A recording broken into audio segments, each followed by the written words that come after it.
Chapter 81, Paradise Island lives up to its name. David was about to go on a trip. His parents and Clark weren't particularly surprised. Many people traveled during the graduation break to relax before starting university. To celebrate David and Clark graduating from high school, their mother, Martha, had prepared a lavish dinner and invited relatives and friends. Pietro, Chloe, and Kira all came. Their father, Jonathan, even hauled the long unused extendable table out of the shed for the occasion. After a joyful banquet, hosts and guests lingered happily. The couple saw off relatives and friends, while David and Clark walked their classmates to the door. Moonlight draped everything in a soft silver veil.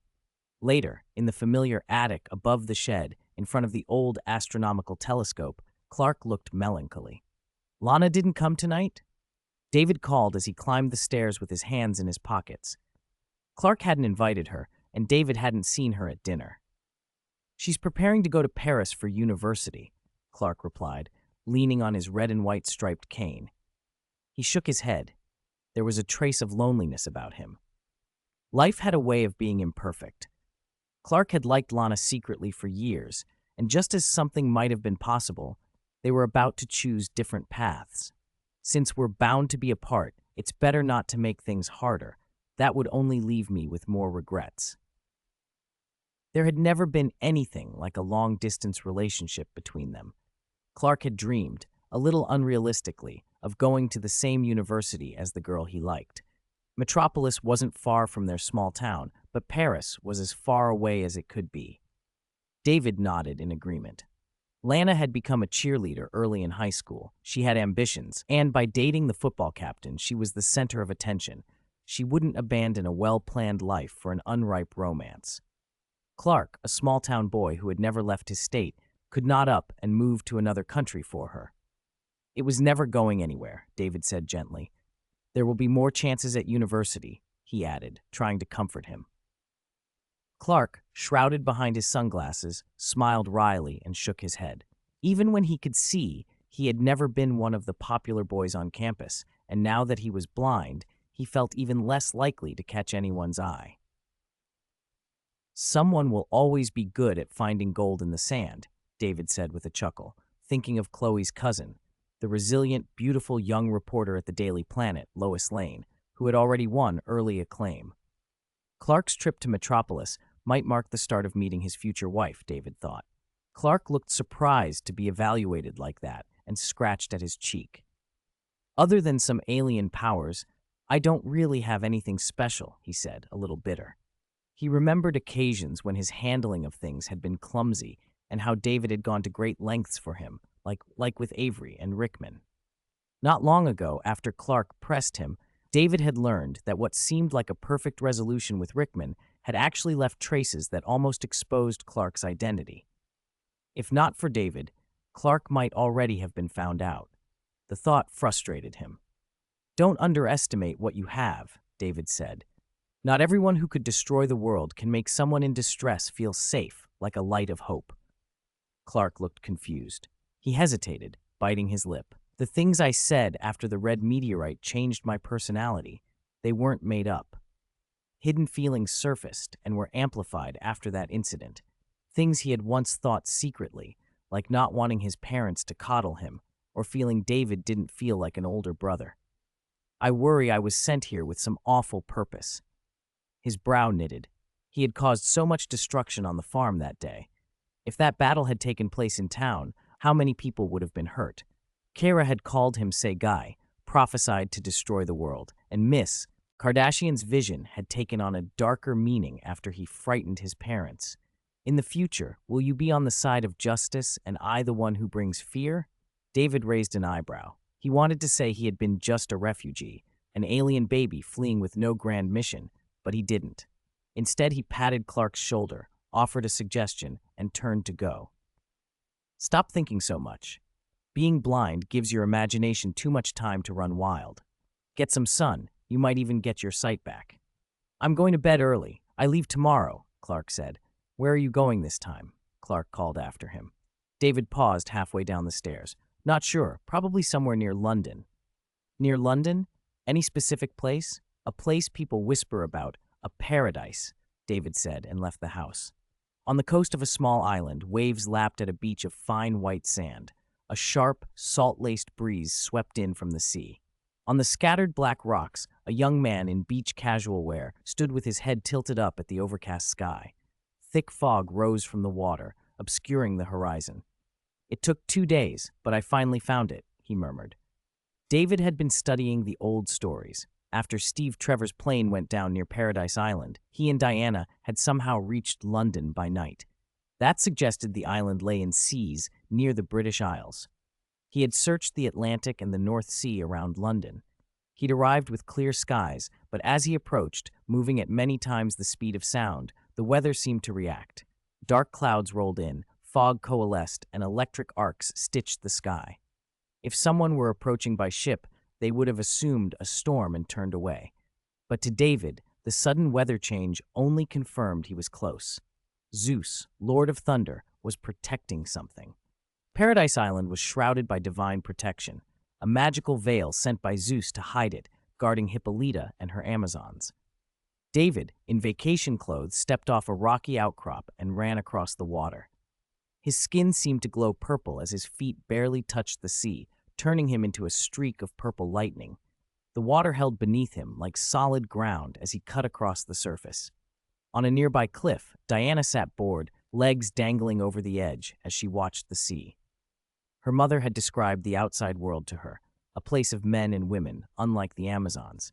The island itself was a paradise, the sky so purely blue it seemed like glazed lapis overhead, the air so clean every breeze tasted of nothing but freshness, jungles untouched and classical stone palaces scattered among the hills. After thousands of years, even the island's beauty had begun to feel familiar. There was nowhere on the island the Amazon princess didn't know. Hippolyta had forbidden the Amazons to leave. Diana had longed to see the world beyond the veil, but duty kept her home. Time had not touched her. Her skin was smooth, her features both delicate and heroic, and her dark curls framed a noble face. Because she had been raised apart from the wider world, a girl's curious innocence still lurked behind her wise eyes.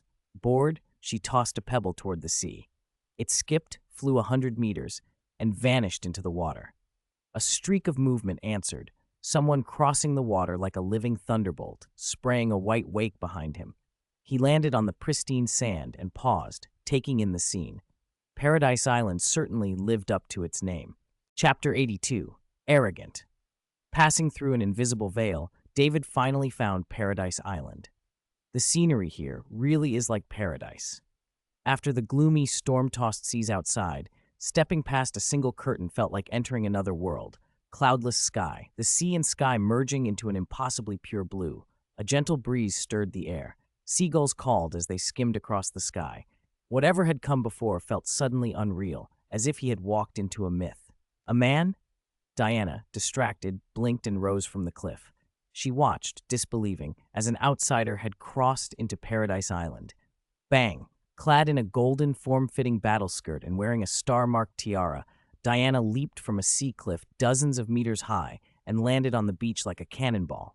Her slender, well-proportioned legs absorbed the impact with the grace of a trained warrior. "Are you a man?" She studied David with a mixture of curiosity and surprise, as if beholding a creature she had only seen in paintings.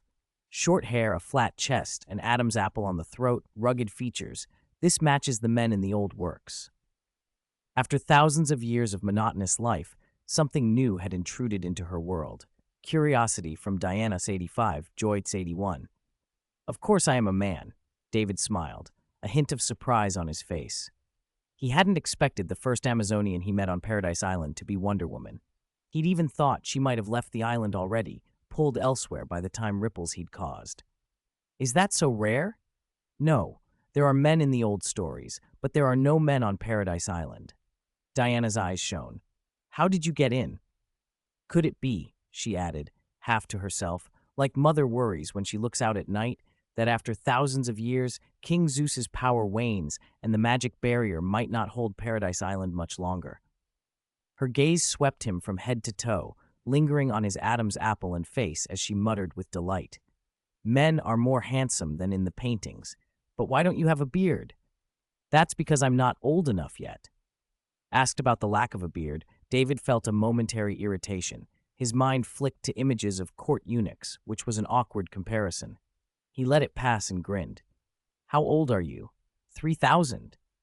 Diana answered with the casual confidence of an immortal. The Amazons lived far longer than mortal men. You could say that, immortal lives like the rest of my people. A brief, calculating glint crossed David's eyes. As the daughter of Zeus and the Amazonian queen, Diana's lifespan stretched almost indefinitely. An immortal people would be an endless source of whatever emotional currency he sought. An immortal race, how convenient. A small smile played on his lips. This was the right place at the right time. Wait, can you run on water? There was a strange edge in his voice. Diana felt it like a prickle along her spine. She took a step back and assumed a defensive stance, wary as a startled leopard. Mother is always frightened the barrier will fail and Ares will find us. Are you Ares? Her innocence sought a simple explanation. David looked into the uncorrupted clarity of her eyes and hesitated. Diana, stay away from him. Hooves thundered. Hippolyta, regal and still fearsome, rode forward on a war horse, flanked by hundreds of Amazon warriors. She had sensed the barrier being disturbed, and the reaction had been strong. This was no accidental mortal trespass. Guided by wariness, she led part of her force to the sea cliff and saw her daughter standing only a few meters from the outsider. Her expression hardened. Archers, ready. A unit of lithe, battle-hardened Amazon archers raised their bows. Sinewy arms flexed as bowstrings bit into place. The sound of strings pulled taut grated in the air, while arrows glinted with lethal promise. Dust rose as more warriors spurred forward, faces like sculpted marble. Outsider, state yourself! Hippolyta drew her sword and leveled it at David, voice full of authority. She could not believe this was a happenstance intrusion. Ares's hand might be at work. 2 warning arrows thudded down at David's feet. He arched an eyebrow and treated them like sticks stuck into sand. Vigilance from Hippolyta, plus 10.1, hostility 5.1, vigilance from Antiope 6.5, vigilance from Creta 2.2. The stream of emotional updates poured in so fast, David almost lost count. The feelings these Amazons radiated far outstripped what Clark had given him in his more intense moments. He couldn't help the satisfaction in his chest. He'd found paradise at precisely the right time. Not all Amazons had arrived yet. Diana flicked the golden lasso of truth at her waist, sending it whistling through the air toward David. She wanted to restrain him and buy time for her mother to decide. This is the lasso of truth? David's hand was already there. In a motion as fast as lightning, he caught the rope and it coiled around his arm. He inspected it with measured curiosity. The lasso of truth was said to be forged by Hephaestus from Gaia's golden girdle, indestructible and unbreakable. Even Heracles, the legend said, could not break it. Anyone bound by it was compelled to speak the truth. Diana had intended to bind his waist and hands, but the rope had been caught instead. Her face, beautiful and fierce, registered shock. Since I was a child, no one on this island has matched my speed. No one, not even Mother. Outsider, who are you? Hippolyta seized the moment, demanding he reveal himself. Diana pulled with all her strength to subdue him, but the lasso held as if tied around a mountain. A pressure filled David's mind. The compulsion to speak the truth was heavy, a tug difficult to resist. My identity? You don't need to know that, Diana strained. David gave her a sidelong look, then flicked the rope away, tossing it back. He looked up at Hippolyta on the cliff, as if oblivious to the hundreds of fierce warriors trained on him, and smiled. The lasso of truth had almost never failed. Hippolyta's eyes narrowed. If she couldn't bind him, she might get nothing at all. But David's next words made her expression fall away, and the whole assembly bristle with rage. You only need to know that I am here to conquer you Amazonians.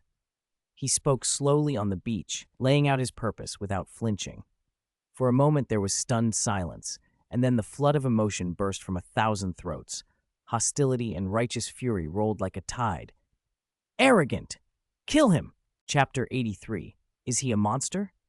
David's passing remark about conquering the Amazon tribe sent the Amazon warriors into a blaze of fury. Do you know what you're up against? Hippolyta hissed, long sword leveled, eyes full of wrath. At once longbows went to full draw and thousands of arrows screamed toward him. Diana, lithe as a wildcat, backflipped clear of the rain of shafts, a flicker of reluctance on her face. The wrath. It had been millennia since Paradise Island had seen an outsider, let alone a man. And he had the gall to speak of conquest, insulting Hippolyta and her people. The arrows whistled and thudded. Under their force, even a steel statue would have been riddled. David stood completely still. When the volleys struck him, they did not pierce his clothes. The barbed points, potent enough to punch through copper and iron, lost all momentum and drifted to the ground like feathers. As an immortal people, your arrows are weaker than raindrops, David said lightly. At least raindrops can wet my clothes. Arrows piled at his feet, a soft heap. Diana's eyes widened in astonishment. As Princess of the Amazons, she had never seen anyone shrug off her people's volleys, and this stranger seemed to know the origins of the Amazons too. After so many attacks, it's my turn to fight back, David added. The arrow rain kept coming. David raised a single finger and pointed. A condensed beam of cosmic energy tore across the cliff edge with a shriek. Like a grenade blast, fist-sized chunks of rock erupted outward, scattering the archers and sending horses into panic. Screams rose, the injured fell, some unconscious and bloody. "Who are you?" Hippolyta demanded, pupils narrowing. The Amazons had been formed by the gods from the souls of women wronged by men, molded with clay and divine power. Each one could bend steel like leather. No mortal save the gods had ever endured their full salvo without harm. David smiled. "You only need to know one thing. I'm here for emotion points." He spoke plainly. His objective on Paradise Island was simple. The Amazons would supply him with emotion. "There are two ways," he explained. "Positive emotions, reverence, gratitude, are fleeting. Negative emotions, hatred, resentment, burn deeper and last. Pain and anger are remembered. Comfort is quickly forgotten, so I'll take the latter." He did not sound cruel, only clinical. Then he added one word, "kill." At the sound, Hippolyta's roar split the air. Hundreds of Amazons looped ropes and slid down the cliff on their ropes, swords drawn, charging the intruder. Diana hitched the lasso of truth to her hip and tightened her bracelets of submission on her forearms. She leapt forward like a war goddess, fists ready. "You will not harm my people." David leaned back to avoid Diana's first punch and answered with one of his own. The impact swept rubble aside in a fan-shaped blast and flung the charging Amazons backward like ragdolls. Bodies struck rock faces, spiderwebbing fractures across stone. Diana's fists lashed out in a blur, so fast that gunfire would have seemed slow, and the two collided in a thunderous clash. The white sand beneath them boiled into waves that leapt over 10 meters into the air. Diana's face was set, unmoved. Despite her 1,000-year life and the untapped might as Zeus's daughter, she had nearly reached her natural limit. Against David's raw physical power, she could already hold her own. "That's all you've got," he thought, not aloud. David's strikes escalated, each one more crushing than the last. Meteoric force drove Diana back. "Die, outsider," she roared as they traded blows. All around, Amazons boarded back into the fray, but David barely acknowledged them. He absorbed the momentum of their sword strikes and repelled them with backhand blows, sending one after another flying, bones breaking, tendons snapping, the cliffside filled with fallen warriors. Hippolyta's expression tightened as more of her people were hurled aside. "His strength keeps increasing," someone breathed. Diana felt it too, the pressure of a mountain bearing down on her, inexorable and growing. Shock flickered across her features.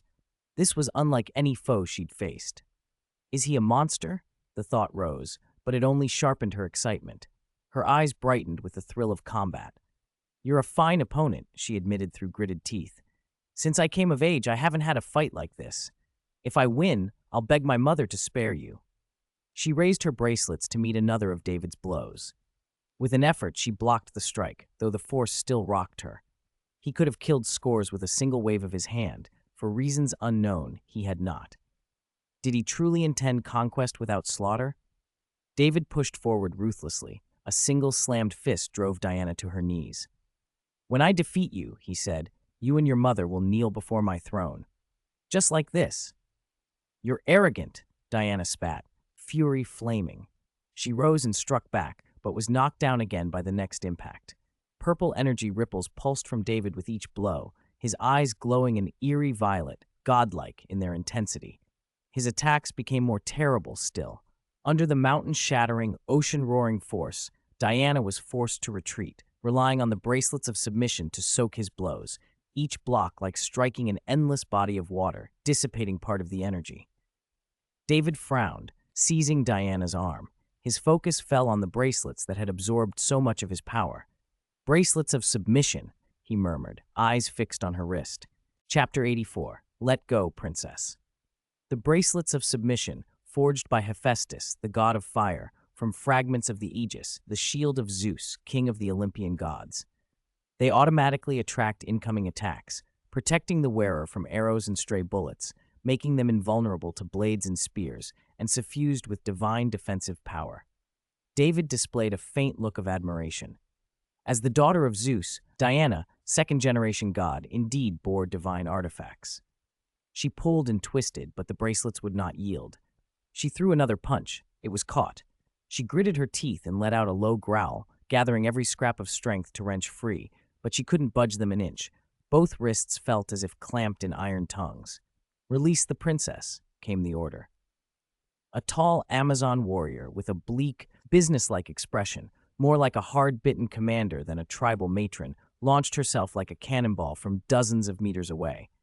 She raised her long sword and brought it down with the weight to cleave mountains, aiming straight for David. With his hands occupied, purple beams hissed from David's eyes. The air scorched. A blast of force slammed the general away. Antiope flew 100 meters like a kite on a broken string. Her sword slipped from her grasp. Her chest and abdomen armor were singed and burned. "Antiope!" Diana cried, panic flaring across her face at the sight of her teacher, the woman who had trained her in swordsmanship and combat since childhood, wounded. She rammed her head into David's. Bang! A white circular shockwave erupted between them. It was like hitting a stone wall. Diana staggered backward, dazed. In that instant of instability, one of the bracelets of submission slipped from her arm. David fished it out like a child with a bauble and tossed it casually. The silver band embedded itself in the nearby mountainside like a meteor. With only one bracelet left, Diana's expression shifted. When the two bracelets collided, they could unleash a force to split mountains and crack the earth, nearly one of her most devastating moves. She had never expected to be denied even a chance to use it. David swept a hand. Another wave of Amazon warriors, charging like a tide, was hurled aside. He threw a punch that sliced the air toward Diana's brow, aiming to take out the most troublesome target first. Diana raised an arm to block. The impact drove a sledgehammer into her limb. She grunted. A razor-sharp long sword spun through the air toward him. While David diverted it with a casual gesture, Diana pushed off the sand, desperate to retreat. She could not get far. Seeing her sister swept away like autumn leaves and her daughter captured, Hippolyta let out a ferocious cry.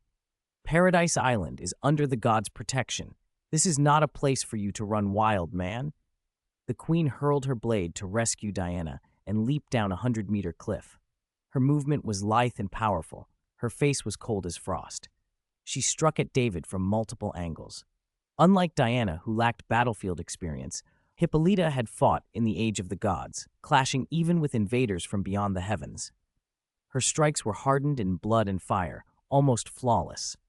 But physical strength was not the only factor. "Where are the gods?" David asked, treating her like a frail old woman. He ducked twice with polite indifference, let a handful of punches glance off, then swept his arm and sent her flying, a smile curling his lips.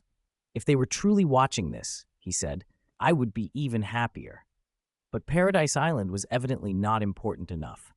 Though Hippolyta had once been Zeus's lover and Diana was his daughter, circumstances that ought to have kept the gods attentive, David detected no telltale stirrings from the Greek pantheon.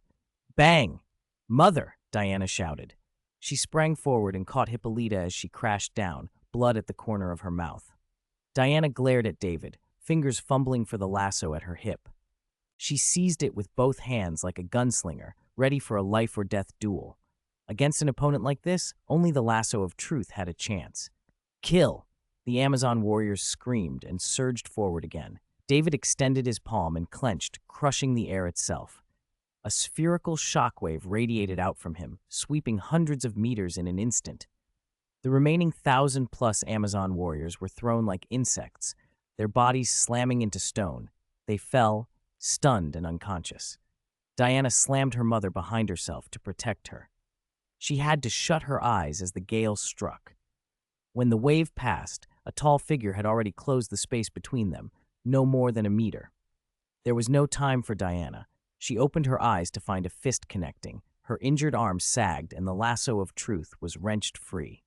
David fired an energy bolt into her abdomen and sent her flying.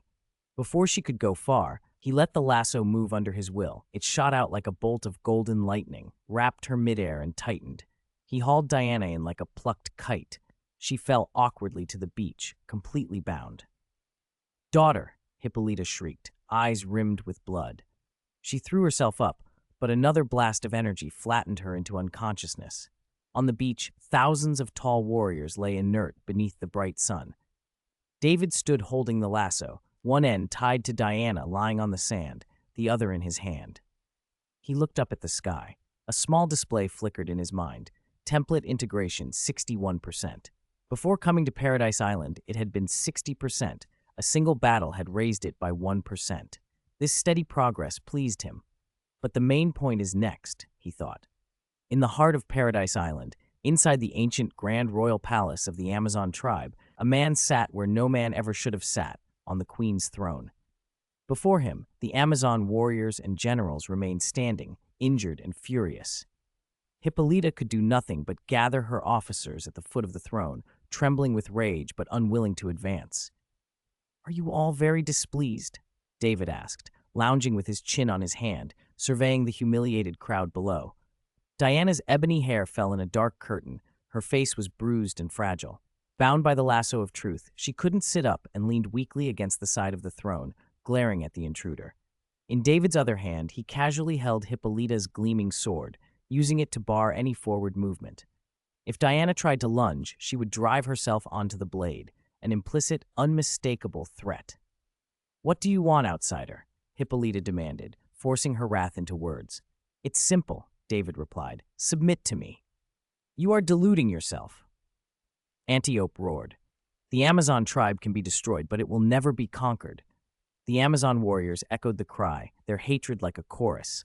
But hate did not change the reality at hand. "Is that so?" David said slowly from the throne. "Yet as far as I know, the Amazon tribe was once conquered by outsiders." Hippolyta's face drained as the most humiliating secret of the Amazon past, the one she had hoped would never be named, was brought up by an outsider. Diana's eyes flashed with surprise as she stared at her mother. When had their Amazon tribe ever been conquered? Why had she never heard of this? Hippolyta's face betrayed a flash of anger, as if a secret had been exposed. "That was thousands of years ago, a disgrace to the Amazons. How could you know of it?" David sat on the throne and watched them with quiet amusement. He spoke slowly, recounting the humiliating history the Amazons had tried to bury. Heracles, the great hero of Greece and son of Zeus, was mocked for being able to shake mountains but never conquer the women of Paradise Island. He sailed here with warriors to seize the island, but the Amazon queen then wore a magic girdle given by Aphrodite and defeated him. Hippolyta's expression hardened, shame and anger warring across her features. "Enough. That was the work of Ares, the god of war," she snapped, trying to stop him. The idea that some outsider would tell their story like a boast stung like an insult. David ignored her interruption. Many of the younger Amazons in the hall looked bewildered, clearly ignorant of the island's darker past. He pressed on. "The queen who defeated Heracles was later betrayed. He stole her girdle, and without it, the tribe lost its power. Heracles enslaved the Amazons." He allowed the word betrayed to hang in the air, then continued. Hippolyta's composure trembled.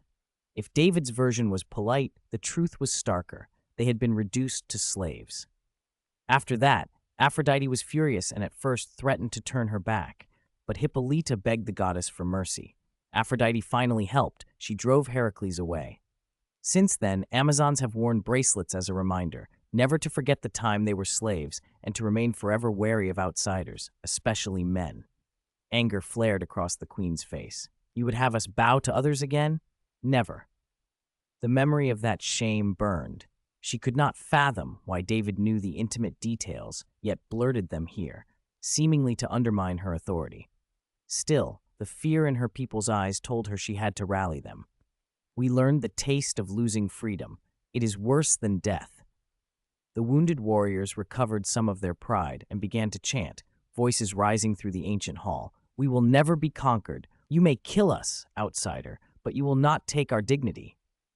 David clapped slowly, appreciating the spirit. Very noble, he said. But if that's your position, I suppose I'll have to take an uninhabited paradise island and add it to my collection. He rose, the motion casual but chilling, and drew a long sword. He wiped the blade with his finger as if preparing to slaughter them. The Amazons visibly recoiled. Their confidence wavered. Outsider, Hippolyta warned, you will not harm my people. Diana tried to rise to intervene, but the lasso of truth bound her and coiled around her like a vice. The lasso sapped her strength. Once restrained by it, she could barely use her divine power. She fought to stand, to reach the blade, but David's calm flick of his sword sent her sprawling back onto the throne. David's voice was flat. Perhaps I will keep you as a trophy, princess, proof that I destroyed the legendary Amazon tribe. A hush fell. The Amazons braced for the worst. Then Hippolyta, face set, steeled herself and issued a challenge born of both desperation and pride. Heracles completed the 12 labors and became a world-renowned hero. If you can perform a feat greater than Heracles, our tribe will submit to you. The hall froze. The old gods may have faded, and the Amazons could no longer be sure what awaited their souls beyond death, but their refusal to be trampled had not diminished. Many of them had grown up with stories of freedom and warrior honor. Becoming servants in some unknown afterlife was a risk they would not recklessly invite.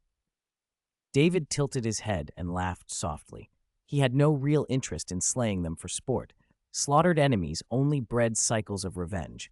Conquest with permanent domination would be more useful. Still, this challenge amused him. What feat would you deem greater than the 12 labors? He asked, looking down at the queen and the gathered warriors with a strange light in his eyes. Hippolyta's hands were slick with sweat. The pressure in the hall was like a physical weight. This man's strength and confidence were palpable. Yet she had called his bluff because she had to protect her people. Diana, freed only in spirit, if not by the lasso, frowned and frowned again, both surprised and wary of what he might demand. Chapter 86. Kill the eldest son of the Heavenly Father. Diana had known of Heracles since childhood. He was one of Zeus's most powerful offspring by a mortal, a legendary hero among men, but she had never heard the full story of the 12 labors. It makes sense your mother never told you, David said with a chuckle.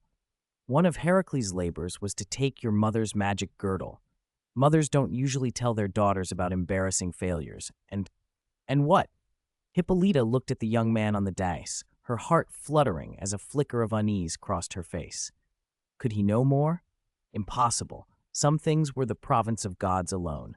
Diana pressed, but David only smiled and stayed silent. If Hippolyta had explained the myth differently, Diana would surely have asked how Heracles had handled her mother. Some of those details would have been mortifying. Diana is the daughter of Zeus and Hippolyta, David said lightly, and Heracles is Zeus's son too. He once nearly captured your mother back when the old stories were still fresh. The implication hung in the air like a bruise. Diana would learn the truth of her origins one day, and when she did, the perfect image she had of her mother might crack. Hippolyta's expression tightened, but she did not deny the past. But then again, David continued with a sigh, this is typical of the Greeks. He began to list the labors as if reciting a shopping list. Skin the invulnerable Nemean lion, cut down the many-headed hydra, capture the fleet-footed Cyrenaean hind, seize the mighty Erymanthian boar, and ultimately drag Cerberus up from the underworld. As he named the monsters, Diana's astonishment grew. Those were the creatures of the myths she'd heard since childhood, trials that would challenge even the gods, especially the last. Cerberus belonged to Hades himself. How could any hero bring him back from the dead? Diana's doubt turned to her mother. Now she understood why Hippolyta had been careful with her words. What accomplishment could be harder than all the 12 labors put together, she thought. Outsider, Hippolyta proclaimed, voice booming through the hall. You don't need to undergo a dozen trials. Do one thing for us, and we will make you our king. She paused, then spat the name as if it were venom. Kill Ares. Ares, the god of war, who still stalks this world. The name struck the hall like thunder. The Amazon warriors shivered, fear flitted over their faces. For a long, loaded moment there was absolute silence, as if even speaking Ares' name might summon his attention. Diana's own heart leapt. The Amazons had long revered the gods of Olympus, Zeus the omnipotent king, Poseidon of the seas, Apollo of the sun, and yet all of them, she had heard, had been slaughtered long ago by a single force. That was Ares, Zeus and Hera's eldest son, the embodiment of war, rebellion, slaughter, chaos. Ares is war itself, Diana recited the legends she knew. He is bloodthirsty and savage, the living ruin of men. David's interest seemed sudden and cold. If I make Ares disappear from this world, he asked, will the Amazon tribe submit to me? He spoke the name as if it were nothing. To him, slaying the god of war sounded like a manageable task. The Amazons' trials had thinned the field of threats until only Ares remained. There was nothing else suitable for a single, decisive test. Killing Ares, Diana murmured. Gods, she knew, did not simply die the way mortals did. They faded when people forgot them or when worship ceased. If I can kill Ares, he will return to Mount Olympus, to the realm of the gods. There he would likely be imprisoned by those he wronged. At that point, David said, voice low and calculating, his arrogant nature will ensure he forever resents the mortal who did it while he is locked away. His eyes glittered faintly. A trapped god, consumed by hatred for his captor, could be a perpetual source of leverage. He had been thinking along these lines already. Hippolyta's offer had merely given him the final legal step to cement his rule over the Amazons. Two birds with one stone. Hippolyta's skeptical look hardened into resolve. You seem to know secrets mortals shouldn't, she said, but surely you've heard of Ares' terror? Her years on the throne had left her cautious but unflinching. Strength and fear are always relative, David replied with a laugh. Ares may be terrifying to you, but not to me. He carried a calm, almost dangerous confidence, an air Diana recognized from the heroes she'd idolized as a child. Brave, unbowed by any challenge. Bound by the lasso of truth, Diana's eyes diluted and brightened with honesty. She watched him sideways, measuring him. Amazons despise lies, Hippolyta declared, cutting through the murmur. She stared at David, then lifted her voice so every warrior could hear. An Amazon's promise stands until death. The Amazons' faces mirrored their queen's resolve. Their history of being deceived and nearly enslaved had embedded a fierce intolerance of falsehood into their culture. To lie is to be cowardly and base. It is the greatest shame, Hippolyta continued, and the hall echoed with agreement. Very well, David said slowly, satisfaction barely concealed. I hope you'll keep that promise. Otherwise, looking for me on an empty island would be a disappointment. His warning chilled the room. Even Hippolyta and her warriors stiffened under the sweep of his gaze. David's current power still fell short of Zeus, to be sure, but he spoke as someone who understood gods and wars. He spoke of a time when Ares' might had been apocalyptic. In the old days, when Darkseid led the armies of Apocalypse to conquer Earth, wars erupted across the planet, David said, looking past the high windows toward a distant sky. Humans, gods, the Green Lantern Corps, the people of Atlantis, all were caught up. Ares' power surged beyond imagining. Even Zeus, it was said, had helped him lift his axe during that conflict. Ares had donned his helmet and taken up the weapon like the very axis of the warlord's force. David's eyes darkened with memory. He nearly split Darkseid in two. The Dark Lord was only 8 years old then, but the feat shook the earth. At that peak, Ares' power eclipsed that of the gods. Once the surge faded, he had allegedly turned on his family, striking at Zeus and Hera and his kin, and driven many back to Mount Olympus for renewal, leaving himself the sole Greek god left walking the earth. His deeds had been magnificent and terrible. But that was long ago, David said quietly, almost to himself. Time had eroded even such terrifying might. In the modern era, wars were rarer. Ares was past his prime and likely weaker now than in antiquity. Yet he lingered where his elements still thrived. David's gaze settled on a single direction, as if his sight could pass through mountains and miles. He pictured the god of war wandering battlefields strewn with corpses, closing his eyes to the roar of gunfire and cannon, as if those sounds were the sweetest music, drunk on the scent of blood.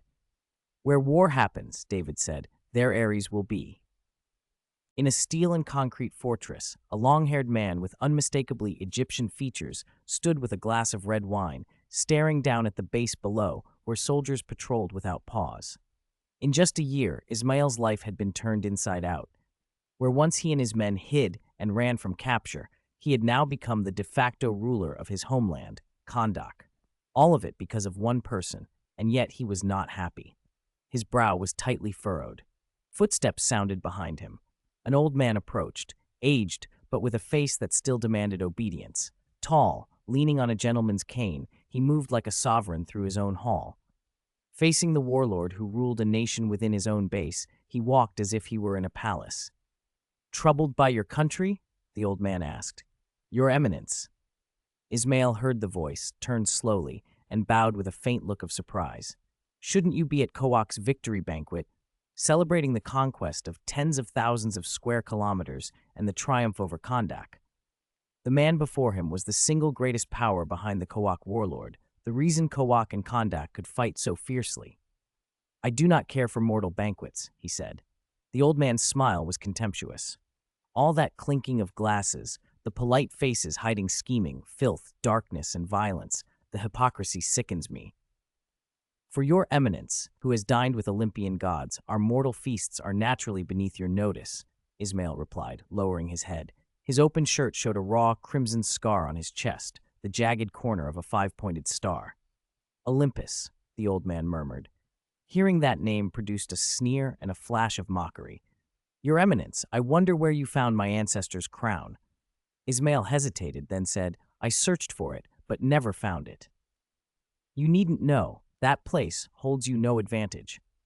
Ares glanced past him. He had only casually pushed two nations into war, expecting the usual small-scale chaos. This little country between the Middle East and Egypt had surprised him.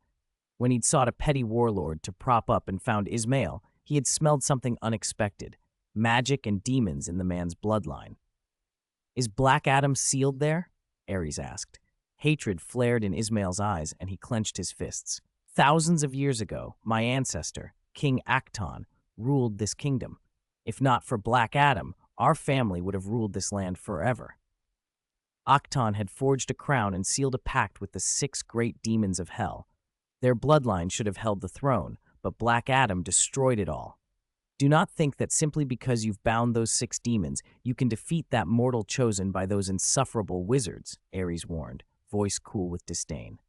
"You have demons. He has the power of 6 Egyptian gods. How can demons match gods? Even a mortal who wields a fragment of a god's power is in a different league." Ares did not care whether Ismail, propped up by him, thought Kahndaq was his to rule. He had no taste for settling into mortal governance. War interested him, not crowns. Kahndaq and Kowak were merely toys to sate him, arenas where lions and tigers fought and where he could feed on the power and memories of his former glory. "You are right, Your Eminence," Ismail said, voice small as he sensed the ancient god's displeasure. He bowed his head. He knew that Ares feared Black Adam's release would first tear apart the forces the god had raised, and then push Kowak back, cutting short the war and spoiling his amusement. "Soon I will let Kahndaq win once. Thank you for your generosity." Ares replied, and for a moment the old man's mask was simply that, the smile of a god playing at courtesy. Under a bright moon, the surface of the sea scattered silver, and the waves whispered. But the night would be sleepless for many Amazons. On the palace cliff above the sea, Hippolyta paced, worry creasing her brow. Her attendants brought forth 2 long-guarded treasures. First, they presented a dark gold circular shield. "This is the shield of power." Diana took the heavy shield in both hands. She ran a finger over the classical sunray patterns carved on its face, beautiful, magnificent, and stately. "It wasn't forged by the god of fire, but its material is the same as your bracelets of submission, god metal." Hippolyta nodded. "Indestructible, capable of defending against attacks from gods." God's weapons were forged from god metal. This shield deserved to be called a divine artifact. Earlier that day, Hippolyta had told David that if he accomplished the unparalleled feat of killing Ares, the Amazon tribe would hail him as their king, as they revere the gods. She had insisted that her daughter, Diana, accompany David. After a god is slain, its divine body dissipates into the world, she said. It leaves no physical trace. My daughter, Princess of the Amazons, must be present to witness the slaying for the tribe to accept it. My Diana? Hippolyta's eyes softened as she touched her daughter's cheek under the moon. Diana had never left the island. She had lived sheltered, never truly in battle. Her first voyage off the island, and she must face the cruel and terrible Ares. Worse, she would travel with a powerful, ambitious stranger with hidden motives. As a mother, Hippolyta wished she could take her daughter's place, but she lacked the strength. Don't worry, pray for me, mother. Diana gripped the shield without fear. Under the moon, she looked like a goddess of war carved from white jade, radiating a heroic light. I will return to Paradise Island in honor. Hippolyta sighed, then presented the second artifact, a beautiful divine sword. Diana's breath caught. The Amazons had built a high treasury tower specifically to protect this weapon. She had never touched it before. She reached out, feeling the cold, hard blade. It's called the God Killer, Hippolyta said. Two dragons formed the crossguard, their bodies coiled on either side of a blade etched with ancient patterns. The thin edge could shave hair from a breath and slice iron as if it were mud. Forged by Hephaestus, the god of fire, one of his greatest masterpieces, it can cleave anything in the world. Anything? Diana's eyes darted to the man who rested in the palace, the man who had withstood all their efforts to hurt him. Could this sword pierce his defenses? It can help you slay Ares. Isn't slaying Ares the trial for that man named David? Diana asked, puzzled. At the feast that day, the stranger had freely declared his own name, already speaking as if he imagined the Amazons his to command. His arrogance made them uneasy. Hippolyta dismissed the others and stayed behind with her daughter. Diana, only another god can slay a god, she said, grave. Even if slaying meant simply expelling a god from this world, only a god could truly do it. Although that outsider is almost godlike, he lacks the aura of a god. He is not one of the gods of any civilization on this planet. Does that mean he's destined to fail? Yes, Hippolyta's voice was soft and certain. When this intruder exhausts some portion of Ares' power and is then slain by Ares, my daughter, the Princess of the Amazons, will finish the deed. But mother, you said only a god can kill a god. How could you have me do it? Diana pointed at herself, bewildered. Hippolyta hesitated, then spoke with sudden clarity. This sword is an exception. Zeus gifted it to our tribe. It is called the God Killer. Diana looked down at the blade in her hands, the name weighing on her like destiny. Zeus gave it to you? Yes, Hippolyta said. Zeus entrusted it to the Amazons so that the tribe's strongest warrior might use it to strike down the wicked god of war. The words trembled between mother and daughter like a promise and a burden. David slept in the Amazon palace and woke to a morning like any other. Warm sun, the sea inlaid with light, yet he felt something had shifted. He had set Diana free, and the Amazons had not tried to kill him in the night. Was it scorn or confidence in their plan? When Diana appeared on the shore, escorted by her people, she looked transformed. Battle skirt, winged tiara, greaves, a sword on her back, and a round shield in her hand, she was the image of a war goddess ready to drive a chariot into battle. Heads turned. Her presence drew the eyes and hearts of all who saw her. Shield of Power, God Killer. Hermes' winged sandals. Overnight she had acquired 3 divine artifacts. David paid particular attention to the God Killer. A blade capable of cutting on a subatomic scale. Nothing in mortal terms could dismiss it. Even a Kryptonian's defenses could not ignore such a weapon. Diana had once used it to sever Doomsday's arm with a single swing. Standing on the beach, she regarded the man who stood in the sunlight like a living Apollo, handsome, calm, and a complicated feeling stirred in her chest. Her mother had told her the whole plan. This man fancied himself conqueror of the Amazons, but he didn't know his fate had been shaped already. Still, a surge of déjà vu rolled through Diana, her mind filled with old epics, despotic kings setting impossible trials for would-be heroes, Heracles and the 12 Labors, Jason and the Golden Fleece, Perseus and Medusa. Queens and kings had always crafted dangers designed to break the bold. They believed the challenger would not survive, yet stories often turned on their heads. She looked at David with something like pity and regret. This man did not yet know he had walked into a trap, did not yet know he was fated to fail.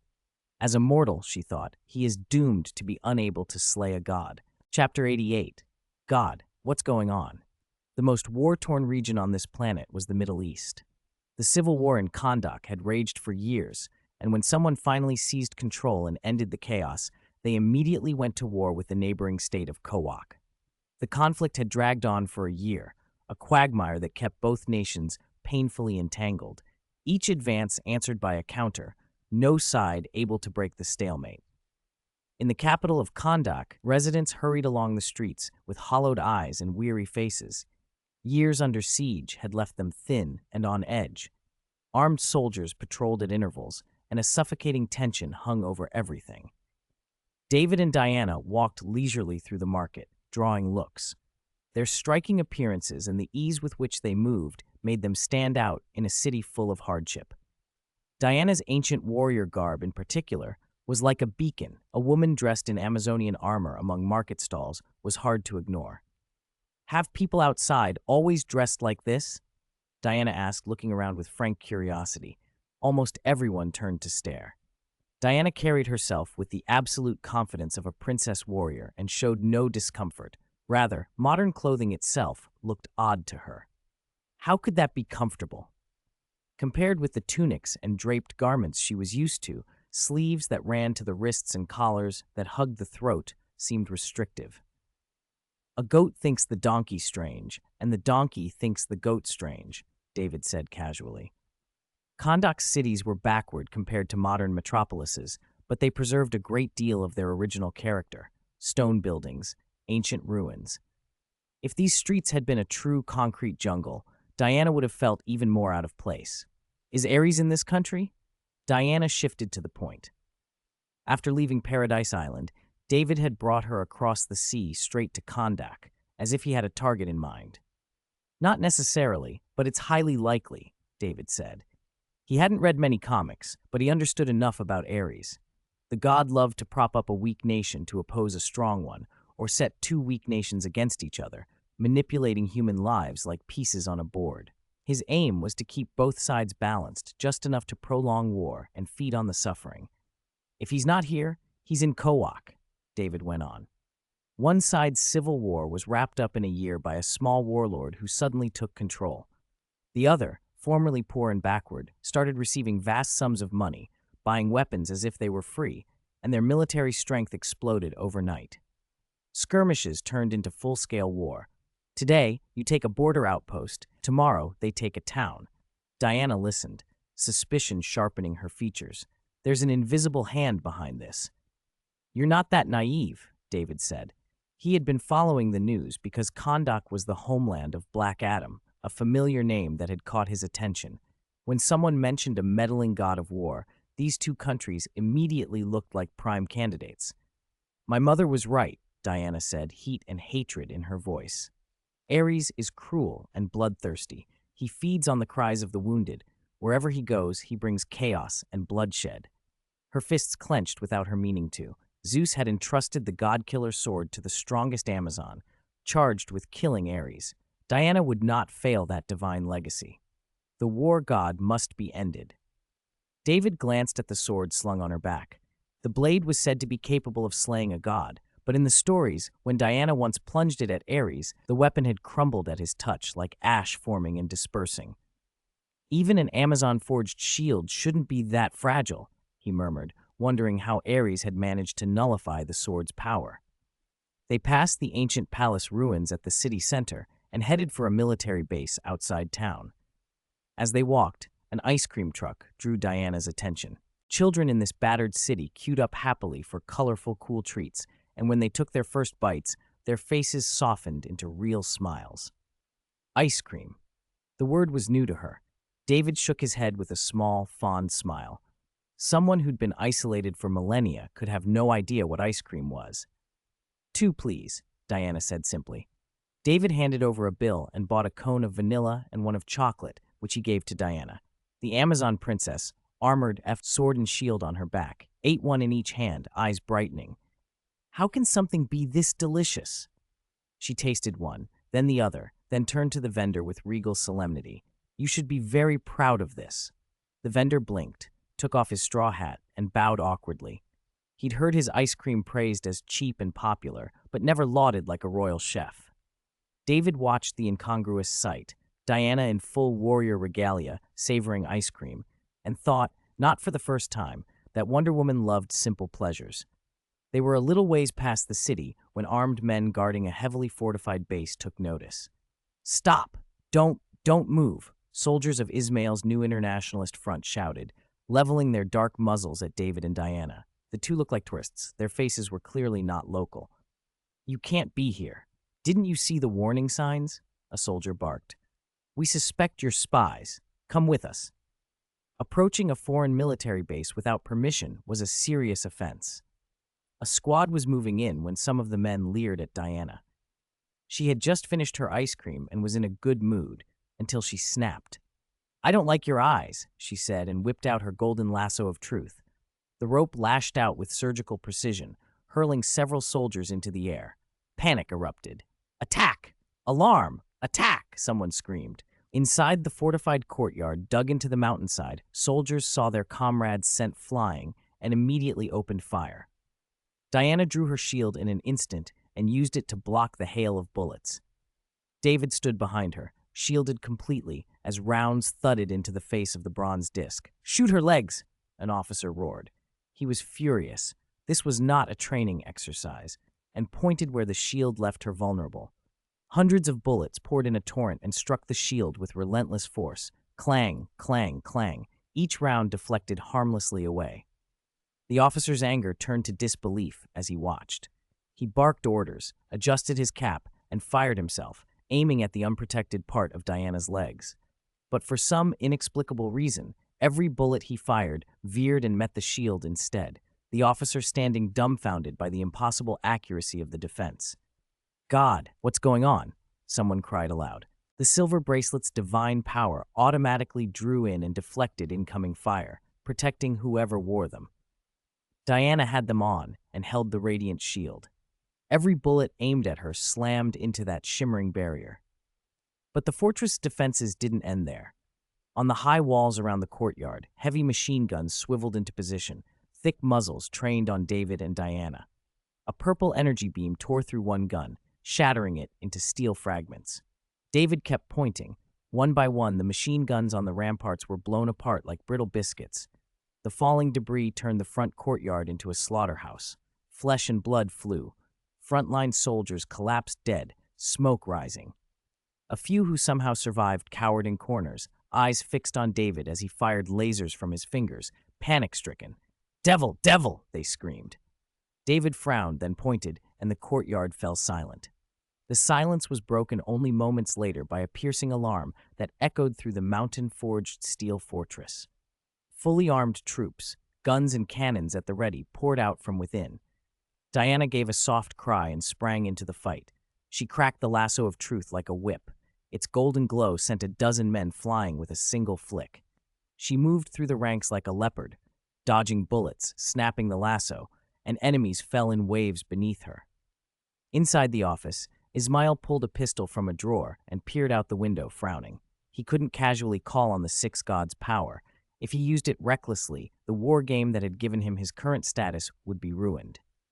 Still, soldiers were being hurled dozens of meters into the air as if struck by missiles, yet there was no smoke, only flashes of something golden. "Is that a rope?" he murmured. A voice behind him answered, "The lasso of truth." The ancient god of war had appeared without Ismail noticing, eyes on the window. Ares recognized the artifact at a glance. Ismail turned, surprised. "I sense the aura of my father. It seems to be my sister," he said. Zeus and an Amazon had produced a demigoddess, an unexpected contingency left by his crafty, hypocritical father to deal with him. Ares' eyes narrowed. For millennia he had searched for Paradise Island, hidden by Zeus's power, and never found it. Now she had come to him. And she brought a mortal. Ares cocked an eyebrow at the man in the courtyard. "This mortal looks unusual." A few sporadic soldiers opened fire. "Get out of the way," David warned Diana. Bullets struck the ground at their feet. David's eyes glowed purple. Terrifying lasers lanced out from him. A buzzing, unstoppable line of death swept across the courtyard. Flesh, steel, concrete. Everything in its path was cleaved as if by a hot knife. Diana lashed the lasso to an eve and leaped, but the laser struck the watchtower she'd grabbed. It collapsed beneath her. She landed nimbly as bricks and dust flew. The four-corner watchtowers toppled. No more soldiers surged out to face them. The beam had carved a half-mile swath. Anyone inside taller than a waist-high stump was no longer alive. David looked up toward the mountain and narrowed his eyes. Something's coming. A dazzling fireball, like a meteor streaking toward them, shrieked through the sky.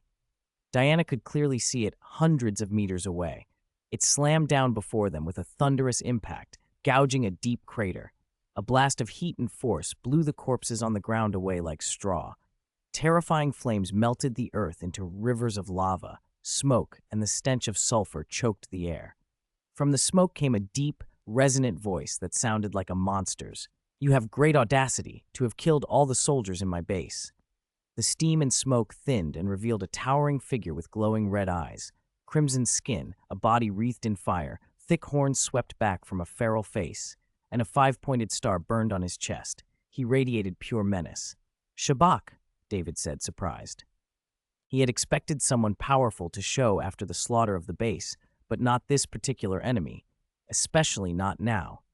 Even if this was Kondak territory, the timing was wrong. With a deafening clang and an explosive gust, Shabak charged, flying straight at Diana. His power was terrifying. Even with her shield up, Diana was hurled aside, crashing through the corner of a nearby house. She ripped her arm out of the wall, brushed dust and brick from her armor, and stood gripping the god-killer's sword, eyes bright with the thrill of facing a true foe. "I've never seen a demon before," David called over. "Do you know him?" They ignored him, which only aggravated Shabak. What worried the demon more was a sword cut across his chest from which lava-like blood flowed. The wound revealed blackened bone, but it knit itself shut and the blood evaporated before it hit the ground. "Where did you get that sword?" he demanded. Shabak, who had never been hurt since gaining his powers, eyed Diana with extreme caution. She wasn't as strong as he was, but she was faster. She had struck him before he could raise his shield, and her blade had pierced what he had always considered an indestructible body. The sister of the god of war? Or some daughter of the Skyfather? He clenched his fists and turned his attention to David. Better to leave the daughter of the Skyfather to Ares and deal with this mortal first. "You can think of him as a powerful demon, comparable to a demon king," David mused, watching Shabak. Shabak was no minor opponent. He was an archenemy of Black Adam and Shazam, the vessel of the six Demon King's power. David recognized the threat. Shabak's name, Sabasc, stood for Satan's might, Aim's invulnerable body, Belial's evil wisdom, Beelzebub's fire, Asmodeus's wicked courage, and Kratos' flight. "You killed many of my soldiers, boy," Shabak snarled, choosing the easier target with cold calculation. "I will sink your soul in hell for eternity." He raised a thick demonic arm, and hellfire, hot enough to vaporize steel, roared toward David like a tidal wave. "Die!" Chapter 90. Is he really a devil? Rolling flames incinerated everything in their path. Where the fire rushed, even untouched ground turned to molten rock. David raised his palm, and the universe's energy inside him burst forth like a flood. Shabak's face hardened as the two colossal forces collided and clashed. His inferno had no obvious advantage. The purple riptide stabbed through the blaze like a spear, but the deep red inferno also surged forward, trying to engulf David. Boom. Shabak was struck squarely in the chest. He staggered back more than 10 meters before regaining his footing, feeling a sharp sting. A patch of deep red skin had darkened, like a bad bruise. Hundreds of meters of houses and fortresses had been shredded open. He'd known the young man was strong, but he hadn't expected such raw energy output, far beyond what he'd estimated. Still, his expression turned cold. Even a body of steel alloy would have liquefied under his flames. The fire slowly subsided. Behind David, a chunk of solid concrete had been torn open, leaving a monstrous hole with lava trickling down. David stood there unscathed. "It's like swallowing grit, tough to digest," he muttered. Since his template fusion passed 60%, absorbing thermal, electrical, and heat energies had become as easy as eating. He'd even begun to siphon off some magic and other mystical forces, though not smoothly. When the flames struck, he mostly pushed energy along his skin to defend himself, while nudging a little of the fire back into himself to study it. Shabak's flames, derived from the demon king Beelzebub, are not ordinary fire. Shabak's eyes widened. He looked both shocked and ugly with disbelief. Why was his supposedly indestructible body penetrated so easily? Why were his legendary, steel-evaporating flames so effortlessly resisted? He felt unsettled, like a snake sizing up prey. Could this young man be a demigod or a god? Diana, however, didn't pause to theorize.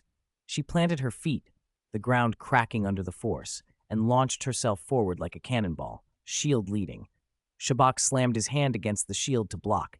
The impact shattered the earth beneath him and made him take a step back. Diana moved like a butterfly, graceful and swift, but deadly. The beautiful demigod pivoted and brought her god-killer sword in a lethal arc. Shabak's pupils narrowed, and he dodged, but the blade scored a dangerous semicircle across his neck.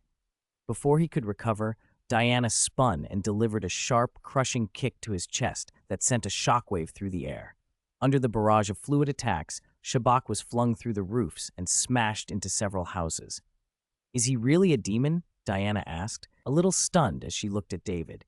He had felled Shabak with unnerving ease. David had wanted to warn her not to underestimate the enemy, but his caution had come too late. He'd focused on Shabak's raw stats and forgotten the software, experience, coordination, tactical sense. All the hardware in the world was useless without competent software driving it. Shabak burst back through the rooftop, cloaked in dust, and landed hard in the fortress courtyard. With his pride dented, he glared at the pair, preparing another assault. A rich, aged voice cut through the tension. "My sister, I didn't expect our first meeting to be under such dramatic circumstances." A man, middle-aged to elderly and wearing a long trench coat, descended with effortless grace. Hands clasped behind his back, he carried himself like a sovereign whose presence forced everything beneath him to kneel. Arrogance seeped from him in every detail. "Lord Ares," someone said. Shabak lowered his head. He had signed a divine contract with Ares long before the crown of his ancestors had been restored, and even after gaining his own power, he knew better than to challenge the ancient god of war. Ares glanced with bored interest at David, then nodded toward Shabak. "I want to see how many of my attacks you can block," Ares said. Shabak understood immediately. He stamped the ground, cracking it, and lunged, fists driving forward with the kind of raw violence that compressed the air and roared. David didn't flinch. He met the blows head-on. If Shabak had relied on flames, David might have had to focus more. But these were purely physical strikes, capable of sinking ships, and even those couldn't breach his defense. What was this man's ability? How could he have no apparent weakness? Was he, like Black Adam, a vessel for multiple divine powers? Shabak wanted to test whether raw strength was the opening. The result was the same. His godlike power was absorbed, redirected, and countered as if it were nothing. Bang, bang, bang. Each exchange detonated like a miniature explosion, the air collapsing and rebounding. David's attacks were precise, efficient, quick, and devastating, always aimed at vital points. Shabak, despite his brute strength, found himself driven back again and again, as if a seasoned martial artist were schooling an uncoordinated giant. "The power of the 6 demons of hell is completely wasted on you," David observed. He could feel that Shabak's raw physical strength likely outstripped his pure muscle baseline, yet the demon's blows were clumsy and unfocused, Hulkian in their mindless force. "Like Shazam, one of the letters is just for show," he muttered. Shazam's S, the wisdom of Solomon, and the other gifts usually did little on the surface. Shabak was rumored to possess the evil wisdom of Belial. Perhaps that so-called wisdom was just brutal force in another guise. "You know the source of my power?"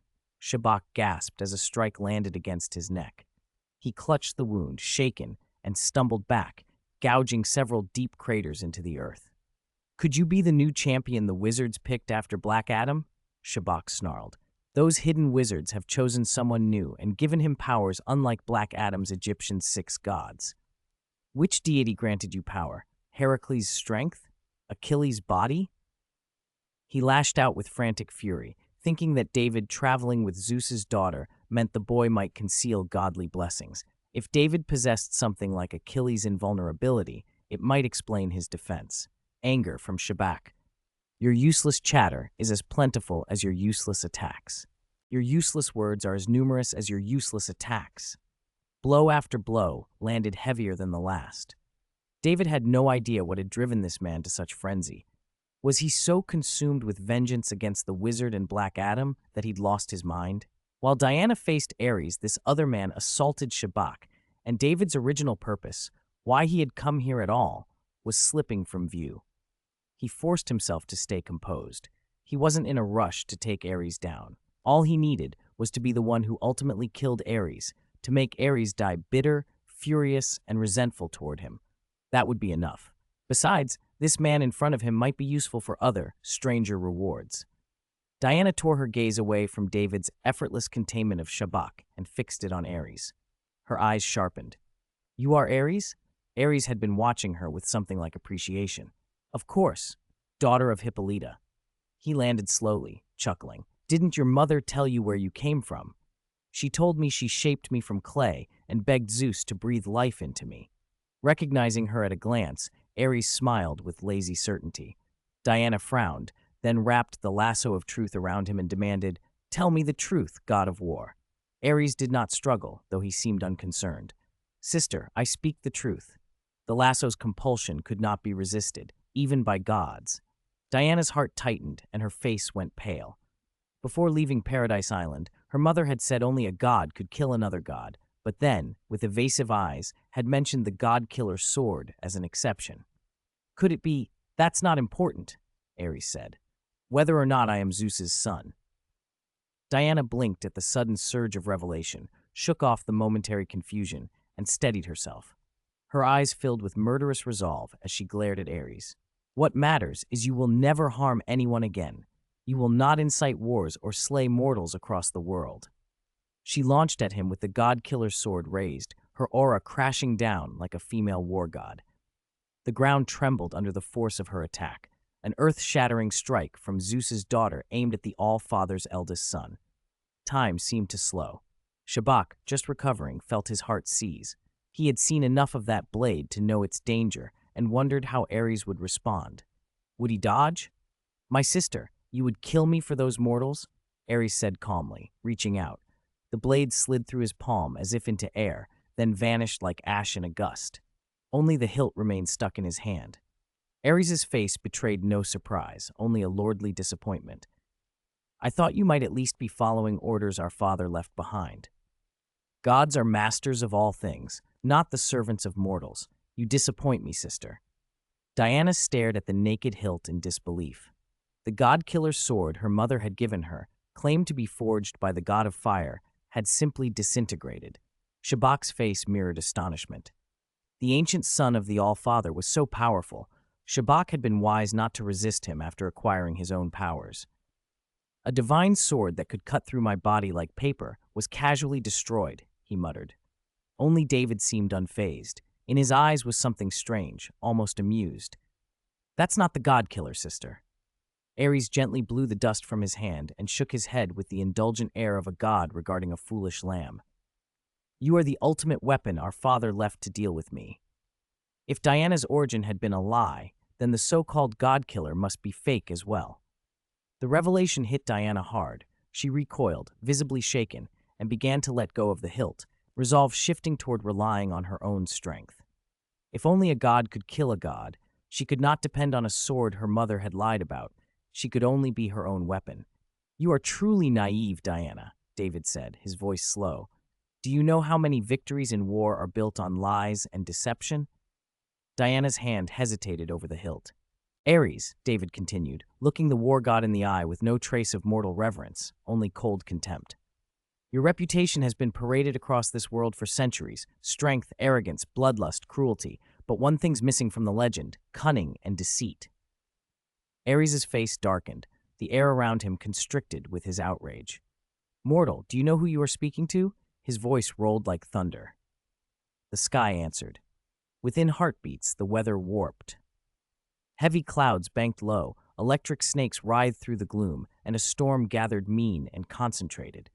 Steel fragments from the ground rose with the wind, a whirlwind of blades and shrapnel hurled at David as if the heavens sought to pulverize him. The wall behind David, thick enough to stop anti-tank sniper fire, was shredded by the onslaught. Yet David stood unscathed, as if he had taken a moment to consider his reply. "A liar," he said. From Diana's perspective, her thrust had seemed to miss. Ares had appeared to evade. Then the blade's disappearance, the hilt left behind, everything looked certain and terrifying. Shabak's expression betrayed the same dread, but David met Ares without flinching. A liar who uses divine power to blur and twist people's senses, making them believe in invincible strength, so they'll abandon the only weapon that could threaten him, David said, voice steady. Chapter 92. How dare you say that? Mortal, the god of war Ares, whose name alone had long been a symbol of raw power and domination, had just been called a liar. No one had ever spoken to him like that. Ares' usual arrogance snapped into fury. Violent lightning flashed in his eyes as divine power poured from his tall frame, detonating outward like a bomb and sweeping everything before it. Boom! The concrete fortress shattered as if it were paper. Shabak thrust himself forward with both hands, desperately trying to hold back the ripping wave of power. Diana planted her shield and dug her heels in. The force carved 2 deep furrows beneath her boots. Purple ripples of energy rolled off David's body, resisting the onslaught. A blast of air tore a multi-ton section of wall toward them. Energy rays lacerated the stone, 2 slabs whistling past David. He didn't look at them. He looked up at Ares, who had risen into the air. "Mortal, I admire your courage," Ares boomed. Steel fragments and jagged metal seemed to be drawn to him, fusing and reshaping until a heavy, menacing armor cloaked him from head to toe. A massive battle axe coalesced in his hand, its presence suffocating. He hung above them, looking down. "But today you will learn the consequences of angering a god." "A god," David said calmly, as if stating a fact. "You are not yet qualified to be called a god in my presence." Like a meteor, he dove, the axe arcing with a terror that could split continents. Diana lashed the lasso of truth toward him, but the swirling storm of divine power simply blew it aside. "My sister," Ares sneered, "let me deal with this mortal first." The concussion flattened the earth under David's feet. He clenched his fist. Universe energy condensed into a purple, translucent sphere around his hand, and he hurled it at the descending axe. Shabak gaped. David was meeting the weapon-wielding god of war barehanded. Since earliest times, wars had been forged with metal and weaponry. Even a formed mass of molten steel, consecrated by Ares' authority, was nearly the hardest thing in the universe. A single strike could carve a plane into a canyon. When the axe hit, the ground detonated as if 1,000,000 tons had gone off. Waves of earth surged outward. At the bottom of the crater, Ares' furious eyes widened. The mortal had not been cleaved to pulp. Beneath the axe's blade, a fist had met the blow. "Only those with unimaginable power are gods," David said as the fist beneath the axe erupted in a torrent of universe energy. "Your power, before me, is frankly weak." Ares recoiled and then struck back with sweeping, bone-shaking blows. Thunder boomed with every swing. David met some attacks with energy blasts, others with a bare fist. Facing the enraged eldest son of the Skyfather, David never looked flustered. He remained oddly composed. Since the Black King Template fusion had surpassed 60%, his capacity to absorb kinetic energy had increased significantly. Ares' battle gear, his current armor and axe, had condensed for this fight. The ancient war armor and axe that once tore through foes were absent. They had likely been destroyed or lost in the battle when Ares betrayed the other Olympian gods. If that legendary axe, the one that nearly cleaved Darkseid in 2, had been here, David would not be so cavalier. David dodged a savage swing and lashed out with an open palm. Ares met it with a single armored forearm. The god of war, massive and relentless, roared and surged forward. "A mere mortal dares speak of slaying a god. I will make your head my trophy." Lightning danced along his axe as he pressed his advantage. Then, from behind, a clean, whistling strike cut across the air. Ares spun to guard. Where the axe had been cleaved by the godkiller's sword, the weapon nearly split in 2. David's voice cut through the din. "You lied." Diana's eyes shone.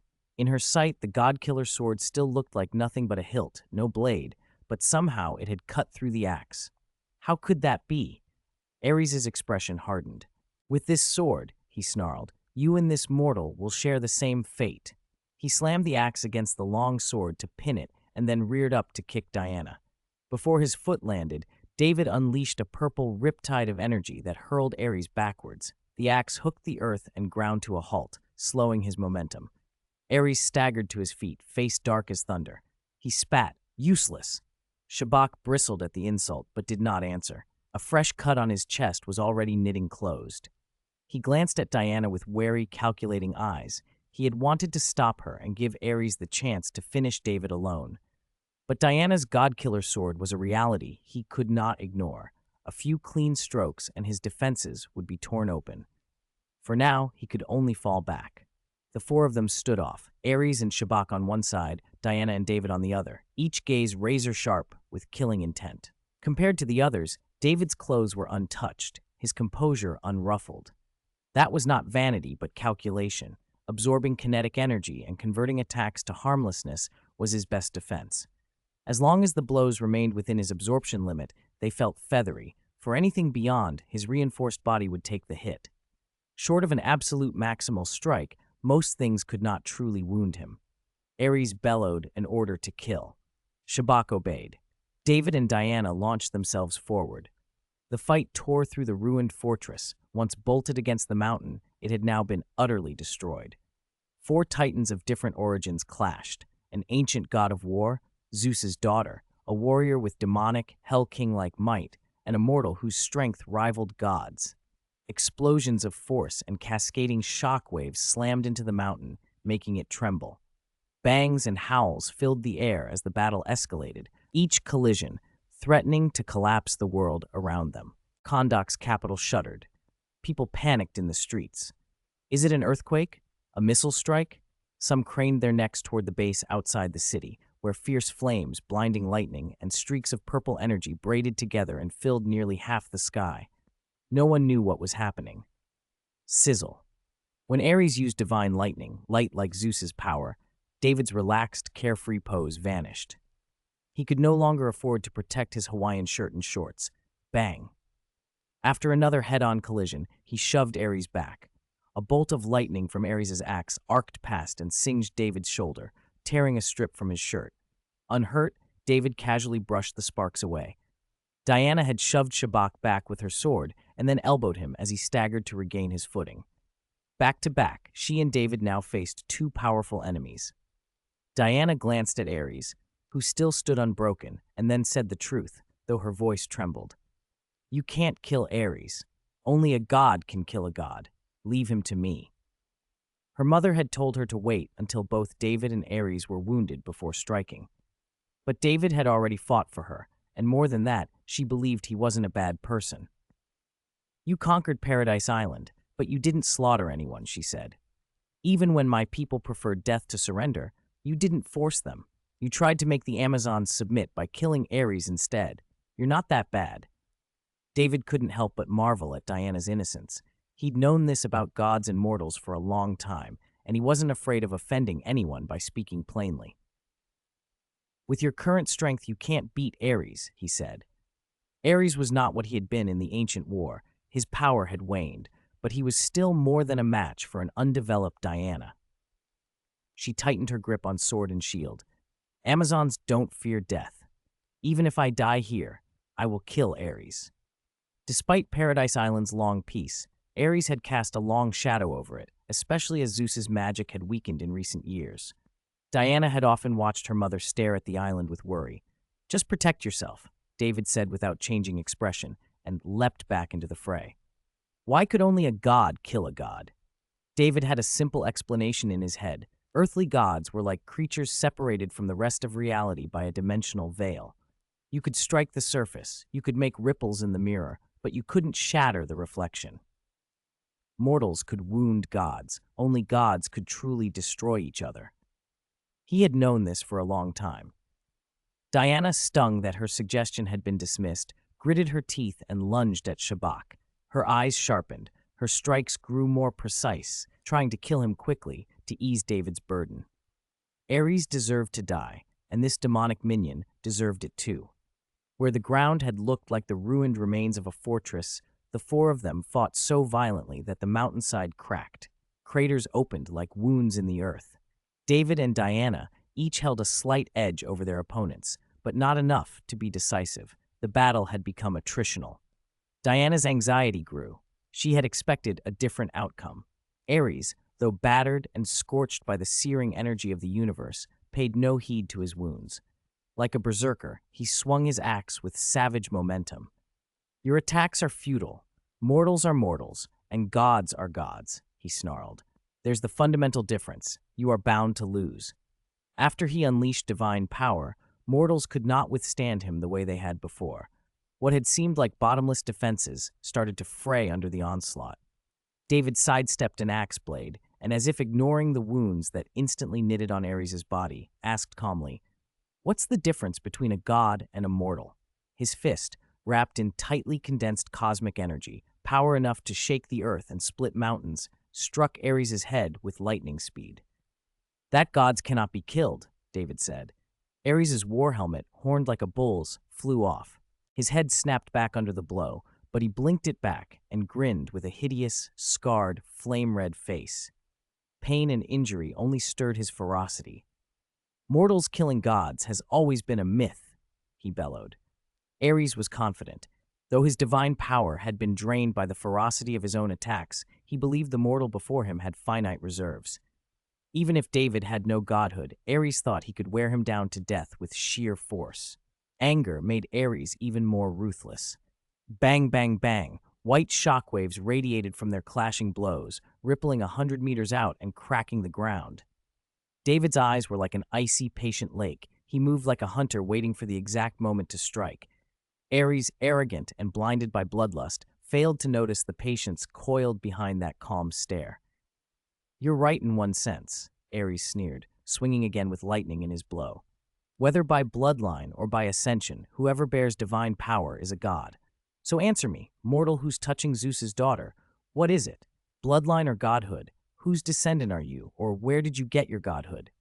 He taunted to mock what he saw as a lack of divine aura on David. He could tell there was no obvious godly presence about him. David's reply was quiet. "Neither. I have neither." The ground split beneath David's feet. He, oddly composed throughout the fight, smiled faintly. "But I do have divine power."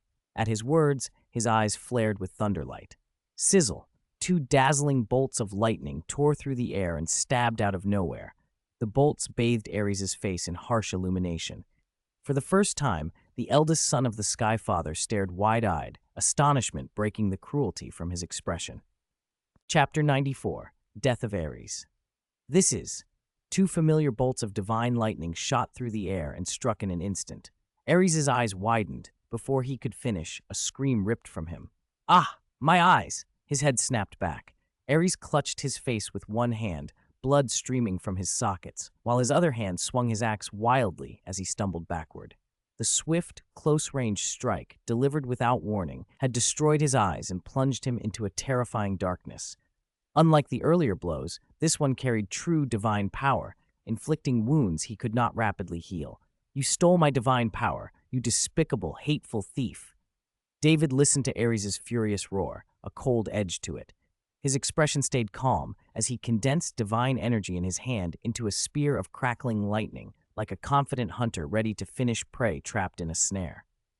"I smell fear. Afraid, ancient god of war?" He walked slowly toward the disheveled first son of the Sky Father. The situation had collapsed in moments. Only seconds before Ares had been merely disadvantaged, and now his sight was gone. "Mortal, you cannot kill me." Lightning cracked like a chorus of harsh cries, and the sound of approaching footsteps pounded in Ares' heart. Fear mingled with fury. Provoked by the taunt, he roared and lashed out with his axe. But blind, he was no match for David. Calm and certain, David hurled the spear. It struck Ares in the throat. The god's tall body was thrown backward, his axe ripped from his grasp, the spear pinning him to the ground. Ares coughed blood, tried to rise, but a boot pressed into his chest and held him pinned, the weight of it crushing. "I will return, mortal. I swear by the name of the god of war. I will come back and make you feel pain deeper than Prometheus felt when he was punished by my father." Ares spat blood and roared with raw hatred. "As expected of a god," David said, almost approvingly, gripping the thunder spear. His throat is pierced, yet he can still speak. It doesn't affect his voice at all. Trampled and mocked, Ares writhed in rage. He tore open his bloody eye sockets and howled like a furious beast. Ferocity etched across his face. "I will definitely return, mortal. When I return, it will be your death." "If you were the god of anger, maybe with this rage you'd have a chance to come back," David replied coldly. "But you're not. Save your strength.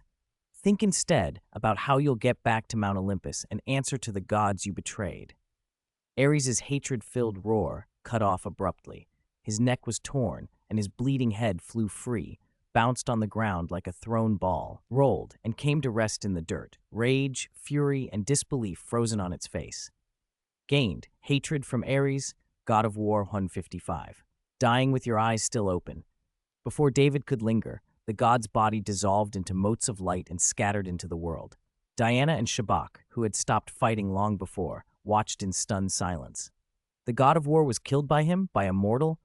Diana's face was pale with astonishment. She could see David wielding divine power, but she had no idea how he had done it. Shabak trembled with terror. Even the ancient god of war, whose reputation had loomed for millennia, had fallen to this young man. The demon had thought Ares an easy target to bully. Now he fled in panic. Unease from Shabak plus 132, fear 22. David had paid almost no price for the victory, only a few tears to his clothes. He hadn't taken a scratch. It was unbelievable. As David looked over, Shabak's terror showed plainly. The demon flapped away like a startled bird and shot into the sky, vanishing into the clouds with blinding speed. Inheriting the flight of the demon king of hell, he left as quickly as lightning. David barely spared him a thought. Killing Shabak would bring no benefit. Diana stood with the god-killer sword in her hand, regret warring with awe. She had let the demon escape. "You killed the god of war?" she asked. "As you can see," David answered. "How did you do it?" The question felt foolish even as she said it. Power like this, especially the secret of killing a god, would not be revealed. Then realization hit her. If a mortal had just slain Ares, the Amazon tribe's promise might bind them to the victor, him. Diana's face shifted with the weight of that thought. Her mother had never imagined this outcome. She had expected to use whatever of Ares' power David might strip away to finish him off, removing the threat he posed to Paradise Island. She had not expected to be unnecessary. Standing on the ruined field as the sun lowered, Diana watched David's distant profile and felt something stir in her chest, something like awe. It was as if the myths her mother had told since childhood had come to life. A defiant hero accomplishing an impossible deed with brutal force and calm certainty. Even though that hero's aim had been to conquer her people, no lives had been lost. Holding the god-killer's sword, the very thing Ares feared, Diana felt torn. Should they renege on the promise their tribe had made? A shadow of conflict crossed her face, but she shook her head, deciding to honor the vow for now and to see what David would do next. Unconcerned with Diana's indecision, David gazed toward the horizon. Kill Ares, take Paradise Island, and make the Amazons submit. He had plans for exactly how to bend them to him, to make them give him tribute and obedience while cursing him in their hearts. He allowed himself a single practical thought. "I wonder about Clark. Has his sight come back? 40 blue t-shirts? No problem. I'll have them by Wednesday." In Metropolis, inside a small clothing shop, Clark stood without a white cane or sunglasses, nervously waiting at the counter and pretending everything was normal. "All with this logo? That's a bit of a hassle. By the way, what is this?" The slightly overweight middle-aged owner held up a hand-drawn pattern and stroked his chin. "Your school's emblem? Some kind of student council symbol?" On the paper was a red and yellow diamond with a large S in the center. "It's my personal symbol," Clark said. He felt the elongated, stamp-like object in his pocket and thought of everything he'd seen and done recently. The setting sun washed his face in gold as he smiled. "A personal symbol. What's the meaning of that?"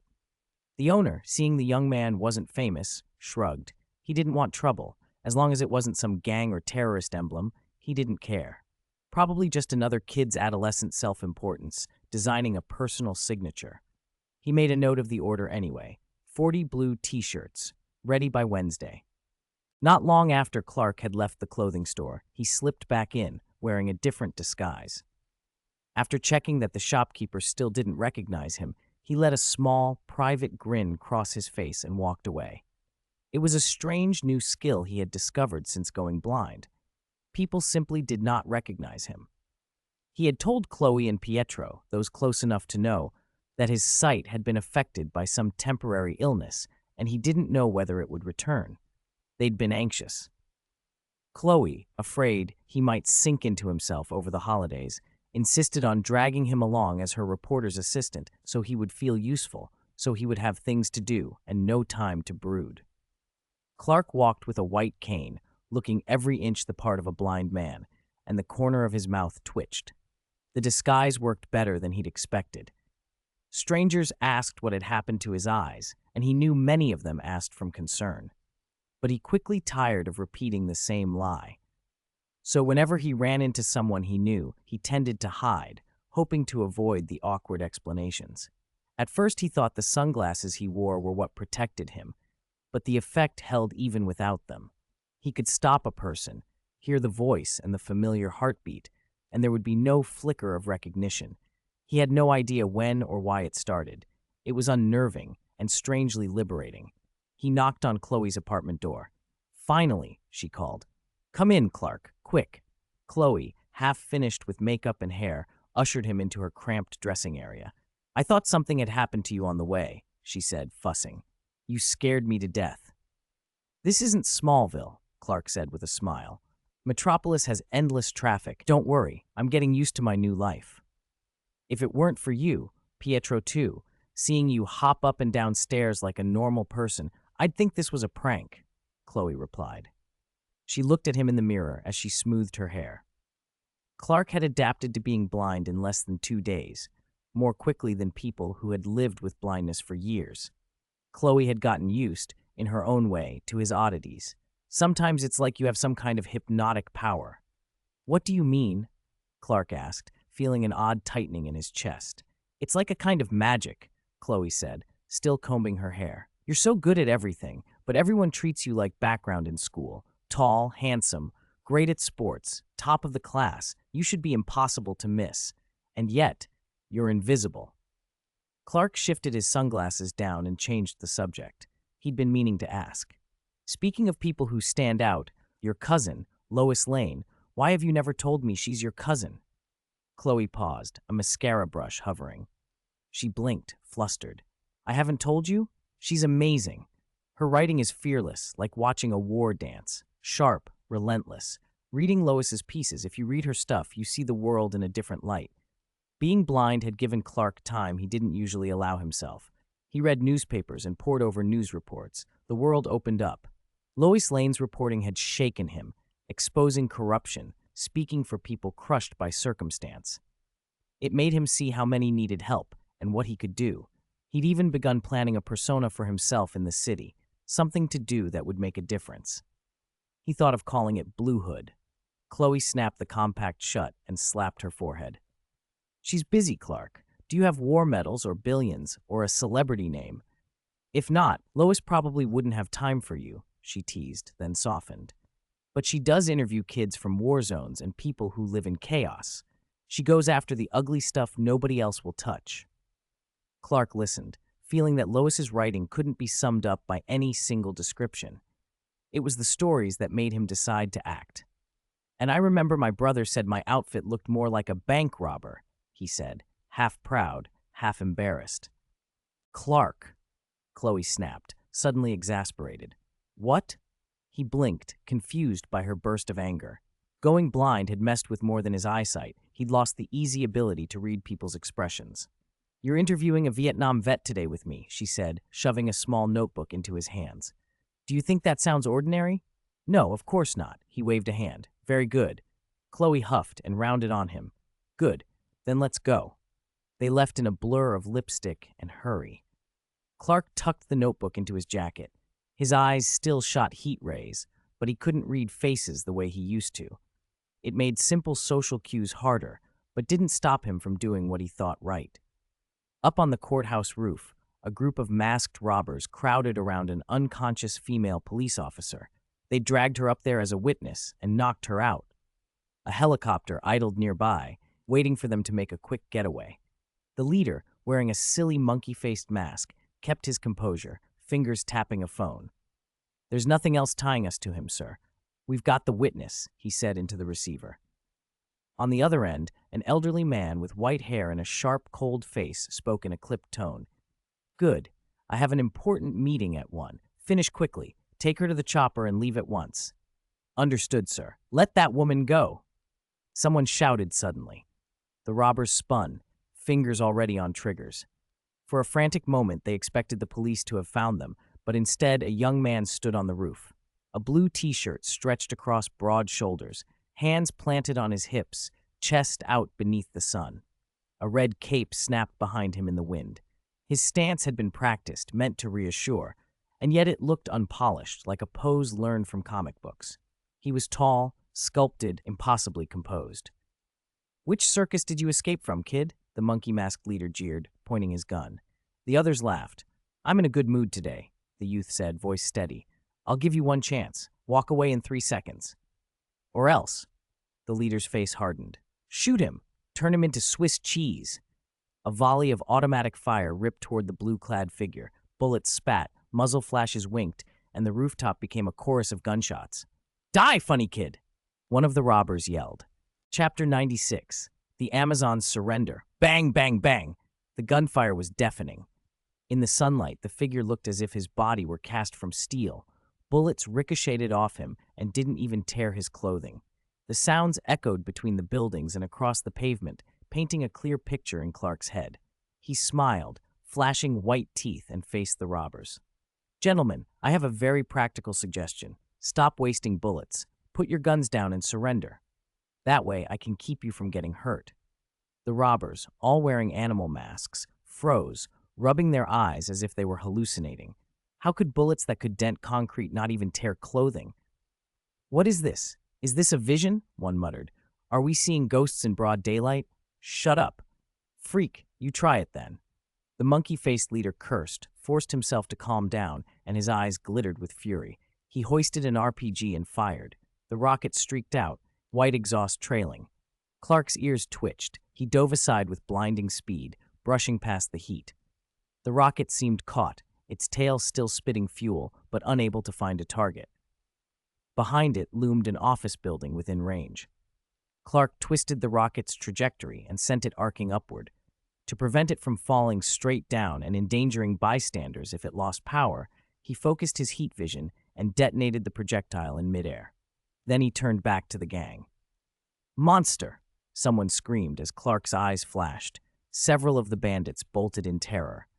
Clark's silhouette blurred, and in an instant, a few of the attackers were knocked to the ground. He rolled to the unconscious female police officer, cut her ropes, and checked her over. Finding her unharmed, he tied up the stunned criminals with rope and secured them. He exhaled and couldn't help smiling. Hiding his identity while working as a vigilante, using his power to help people, felt good. He glanced toward the rising sun and launched himself into the sky. Somewhere else needed him. Below, a metallic shutter clicked. Clark's super hearing snapped to it, but normal sight couldn't pierce the street structure. He couldn't see, but he could sense 2 people under the pavement, one with a stronger heartbeat and abdominal breathing, male, and another with a slightly slower rhythm, female.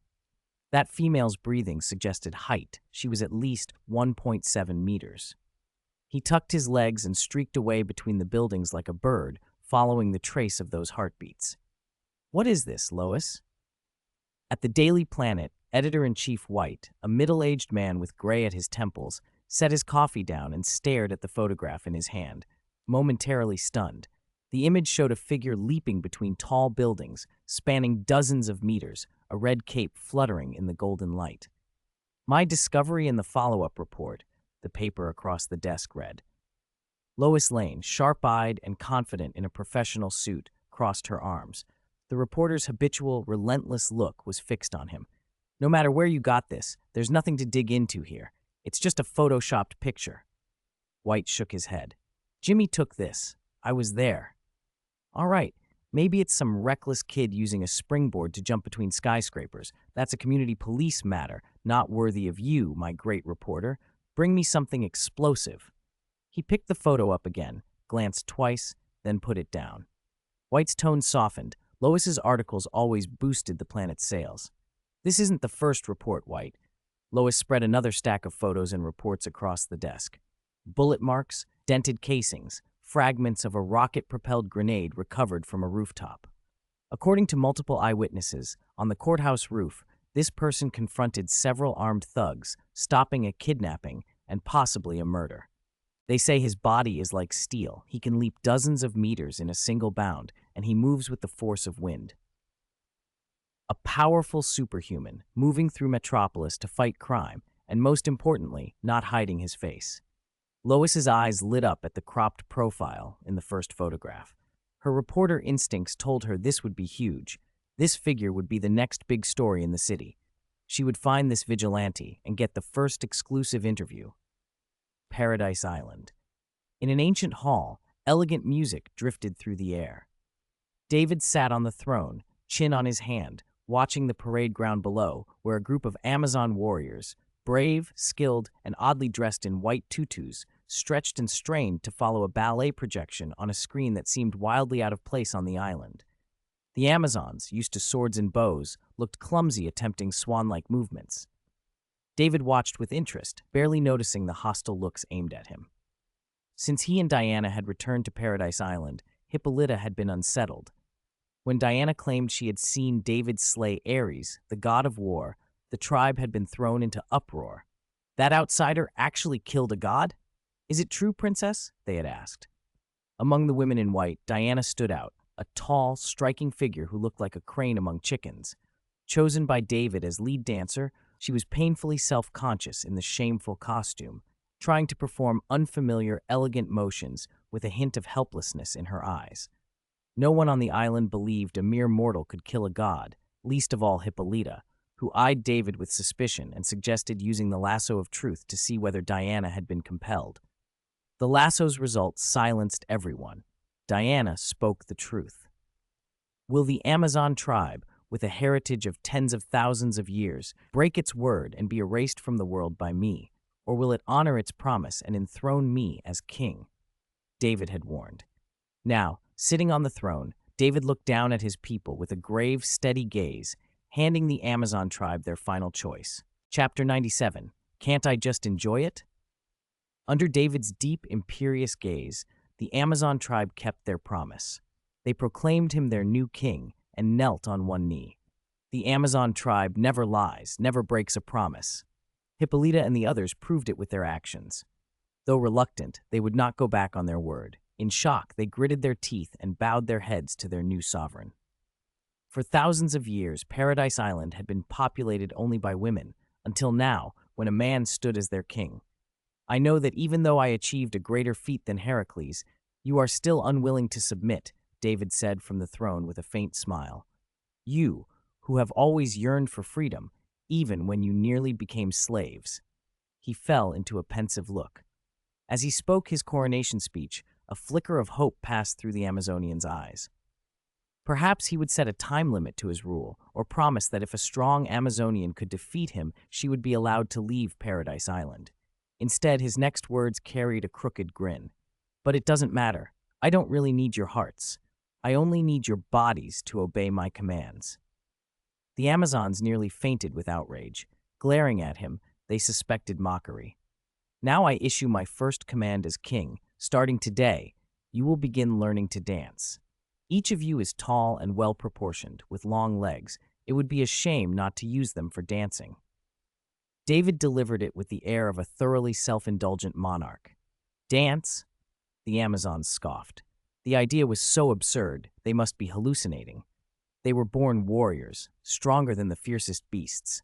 7- or 8-year-old children could wrestle lions and tigers. As adults, they could rend steel with their hands. Their customs were fierce. Even lying earned ridicule. Yet now David wanted them to set aside bows and swords and become dancers. I protest, a voice rang out. Our bodies, given by the gods, were not meant to please like court dancers. Diana, standing among them, was stunned. Dance? Hippolyta and Antiope were equally stunned. A man had fought his way through them, slain a god, taken the island, and his first decree was to force them to dance?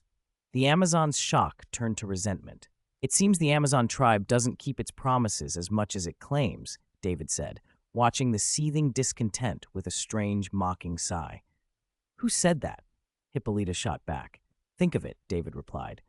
I haven't, like Caligula, enacted a first-night law, nor have I, like Ares, ordered you to wage endless war and die for me. My first royal decree merely asks you to learn to dance, and you won't even obey that.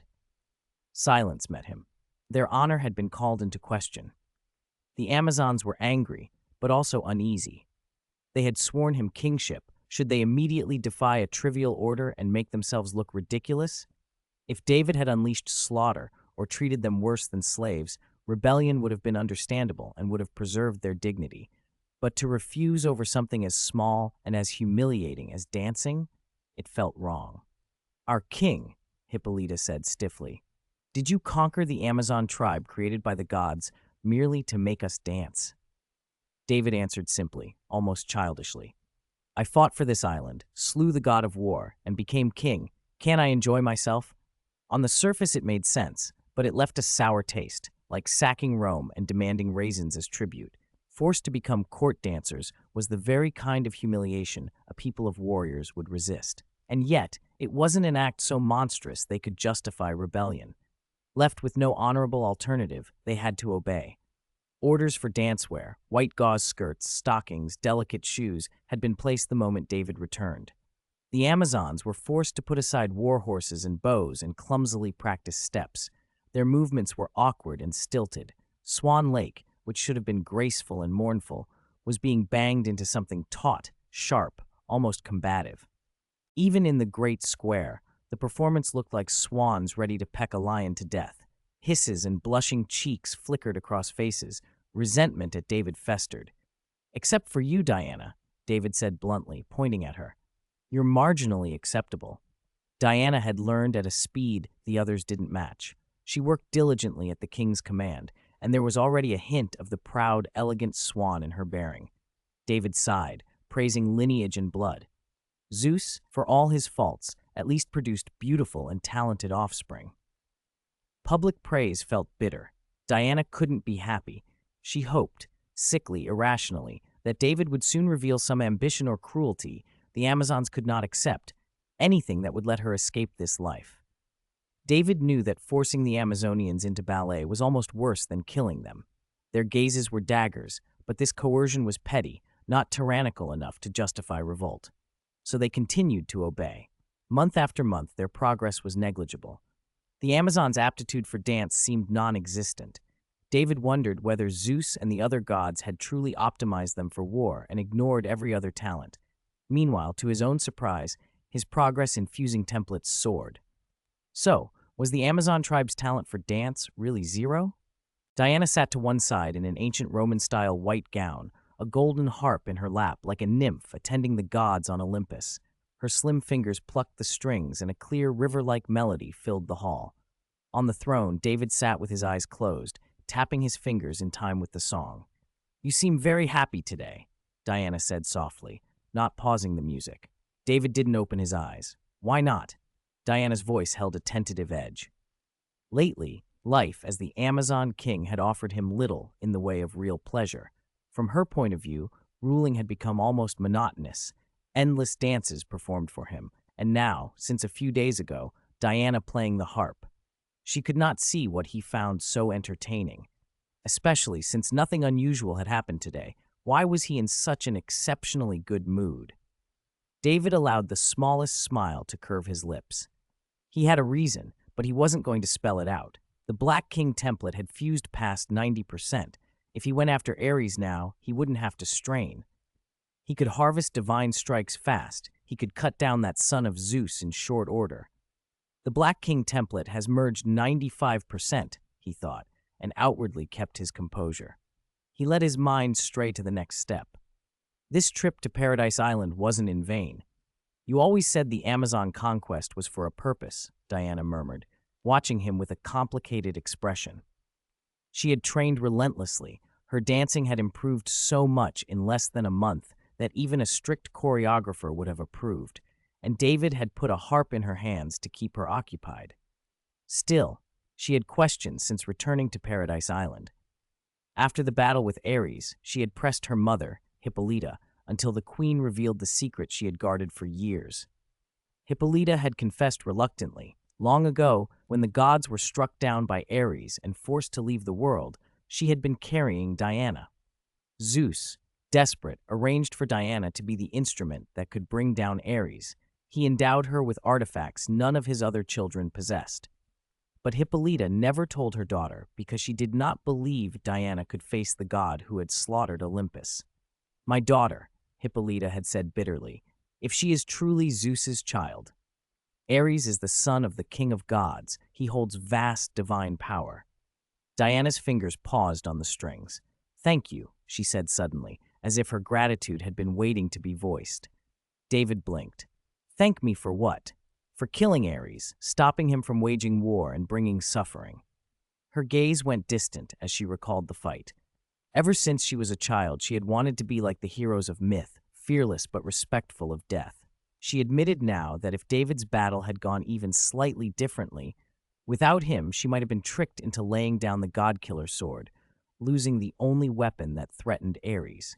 The outcome could easily have been different.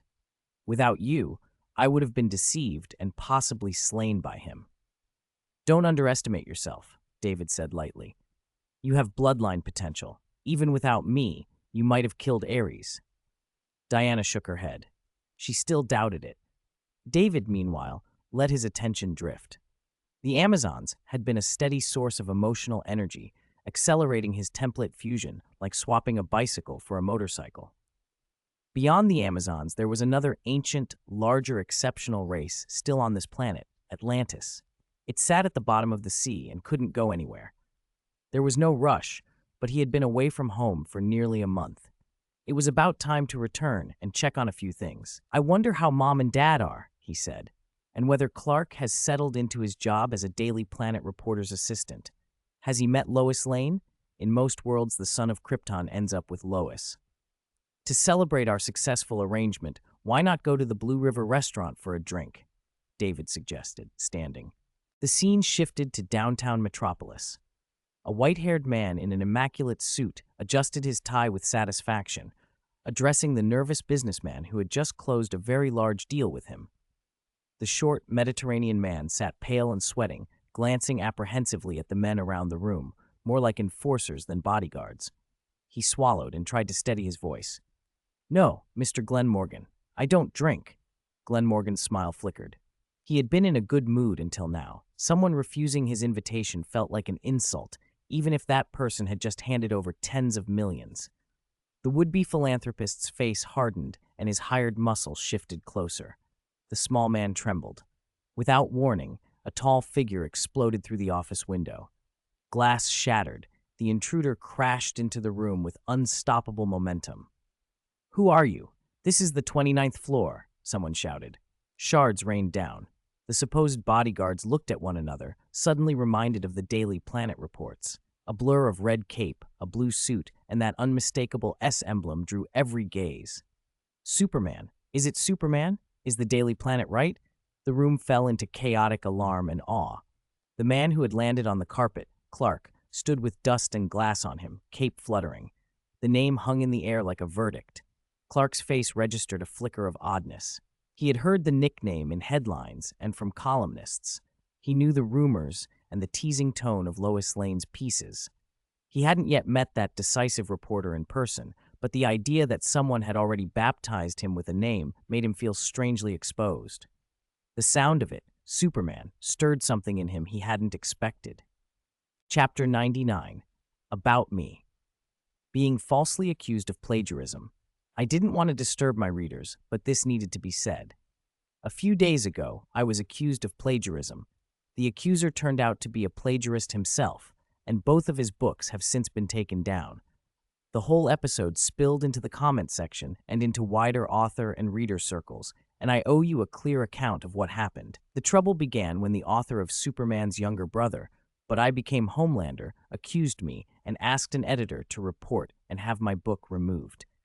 He produced what he called a color palette, a side-by-side comparison of passages, and posted it in author groups and on a web novel forum, trying to rally other authors and readers. He used very harsh language, calling me a plagiarizing dog and even wishing me ill. Some misled authors and his friends, unaware of the full facts, attacked my comment section. Others were snarky or directly accused me of Chinese to Chinese translation. Because of the influx of attacks, I had to restrict comments. I raised the threshold from 1 point to 100, then 200, and finally to the maximum of 500 points.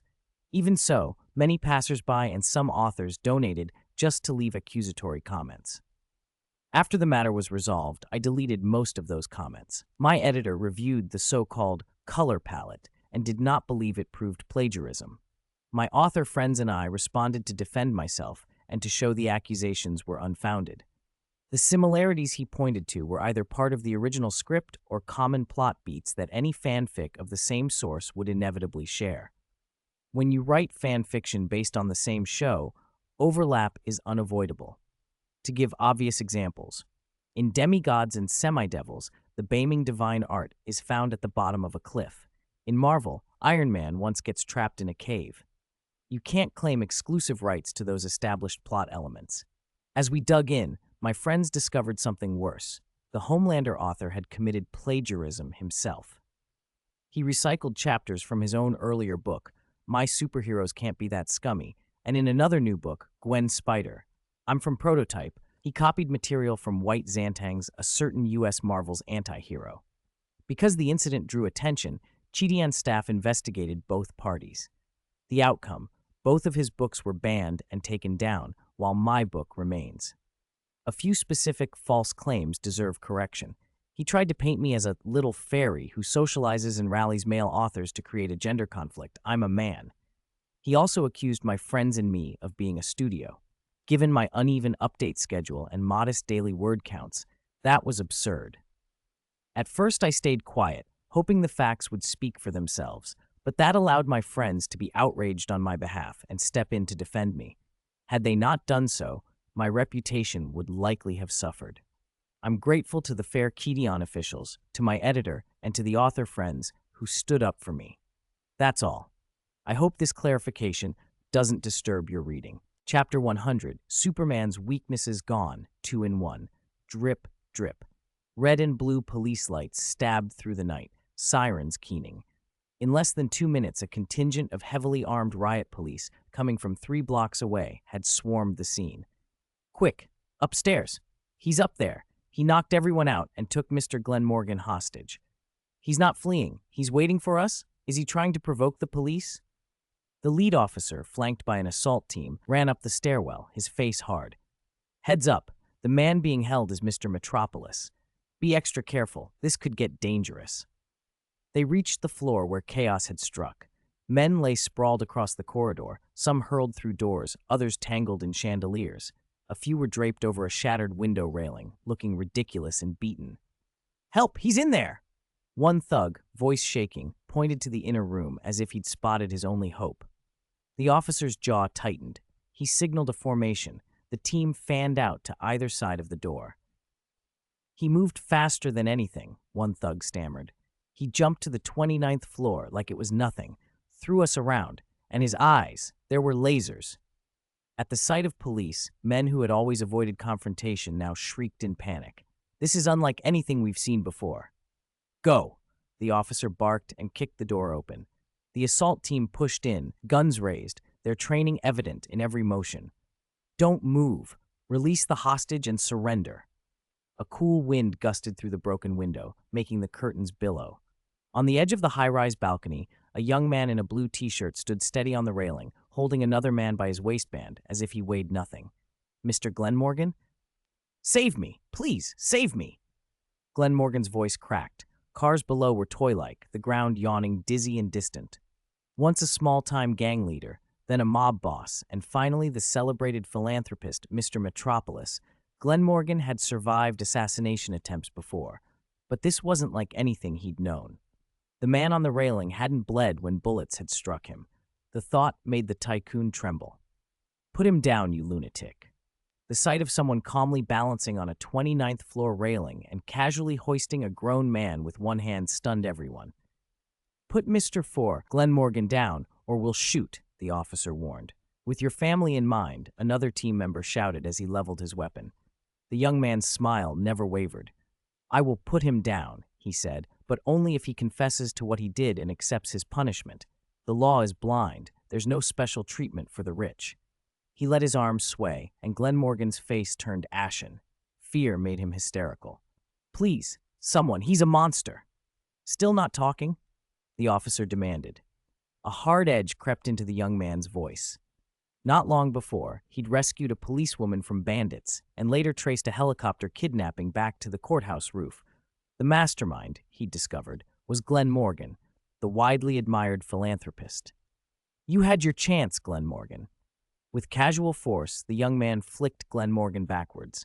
The tycoon flew like a kite whose string had been cut, screaming as he arced off the balcony and plunged toward the street dozens of meters below.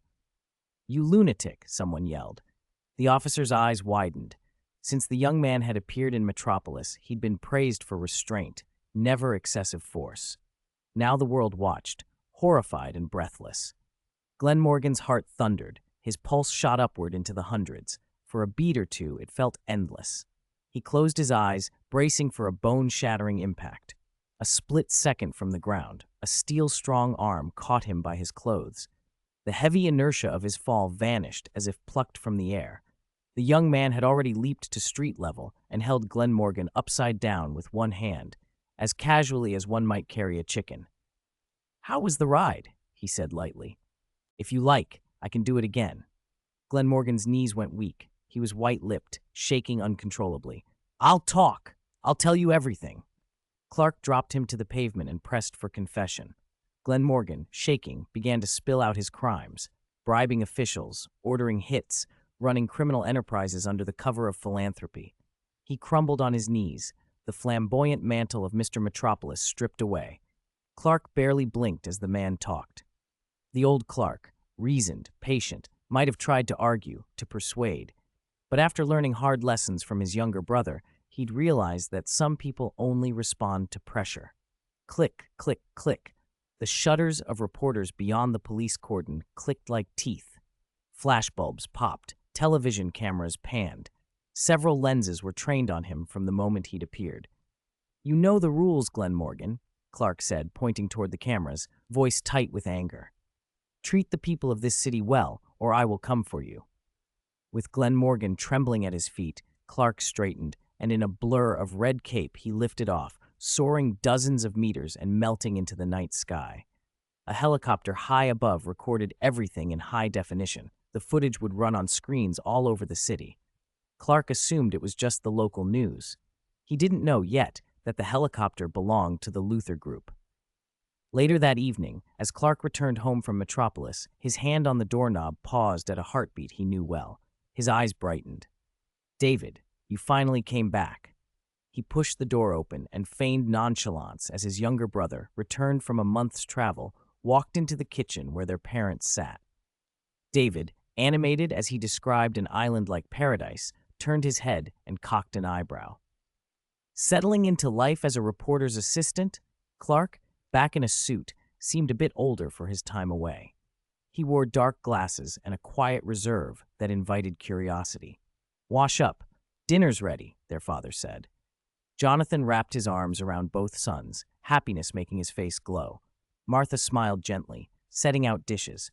The house felt full in a way it hadn't since the boys left their regular rhythms, an ache of absent time and the joy of reunion mixed together. David had asked for a short trip. Diana had promised to watch over her tribe's practices while he was gone. He'd taken up the role of king among the Amazons, and Diana, proud and exacting, had obliged his commands with no hesitation. After dinner, David wandered up to the attic where Clark's telescope once stood. The telescope's gone, he said. Lana's gone, and I came back, like this. Clark looked at the empty spot. The telescope had lost its meaning to him. Are your eyes any better? David's frown deepened. A month had passed. Under normal circumstances, Clark's Kryptonian physiology should have healed simple injuries faster than a human's. It's not just damaged, it's maybe a curse? Magic? Clark fell silent. David watched him carefully and heard something else in his brother's voice, something like guilt. He thought of the wishing stone and what it demanded in price. The blindness might be punishment, the kind that quiets a conscience and forces you to be cautious. David guessed that Clark blamed himself for whatever had happened. One must look forward, David said slowly. Don't let the past eat you. You're tougher than steel, but losing your sight is still dangerous. Don't be reckless. David, did you see the news? Clark asked softly. David shook his head. No, but I smelled gunpowder on you. You were shot recently, enough to kill an elephant. Clark sniffed unconcernedly. The faint odor lingered even after he changed clothes.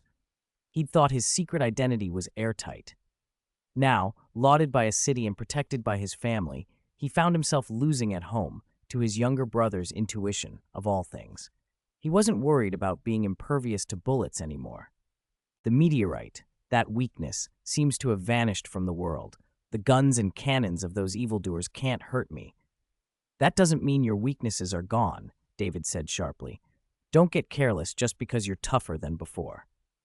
Across town in Luthor Tower, Lex Luthor sat in the top-floor office, half his face shrouded in moonlit shadow. He replayed super-speed footage over and over, slowing it frame by frame, eyes flicking across details that didn't change with any amount of magnification. He'd woken up in his mansion with a gap in his memory and the wishing stone missing. It seemed he had made a wish, awakened with uncanny scientific insight, and now the stone was gone. Worse, that night he'd been told that Lionel Luthor, his father, the iron-handed head of the Luthor Group who'd terrified competitors, had been in a car accident.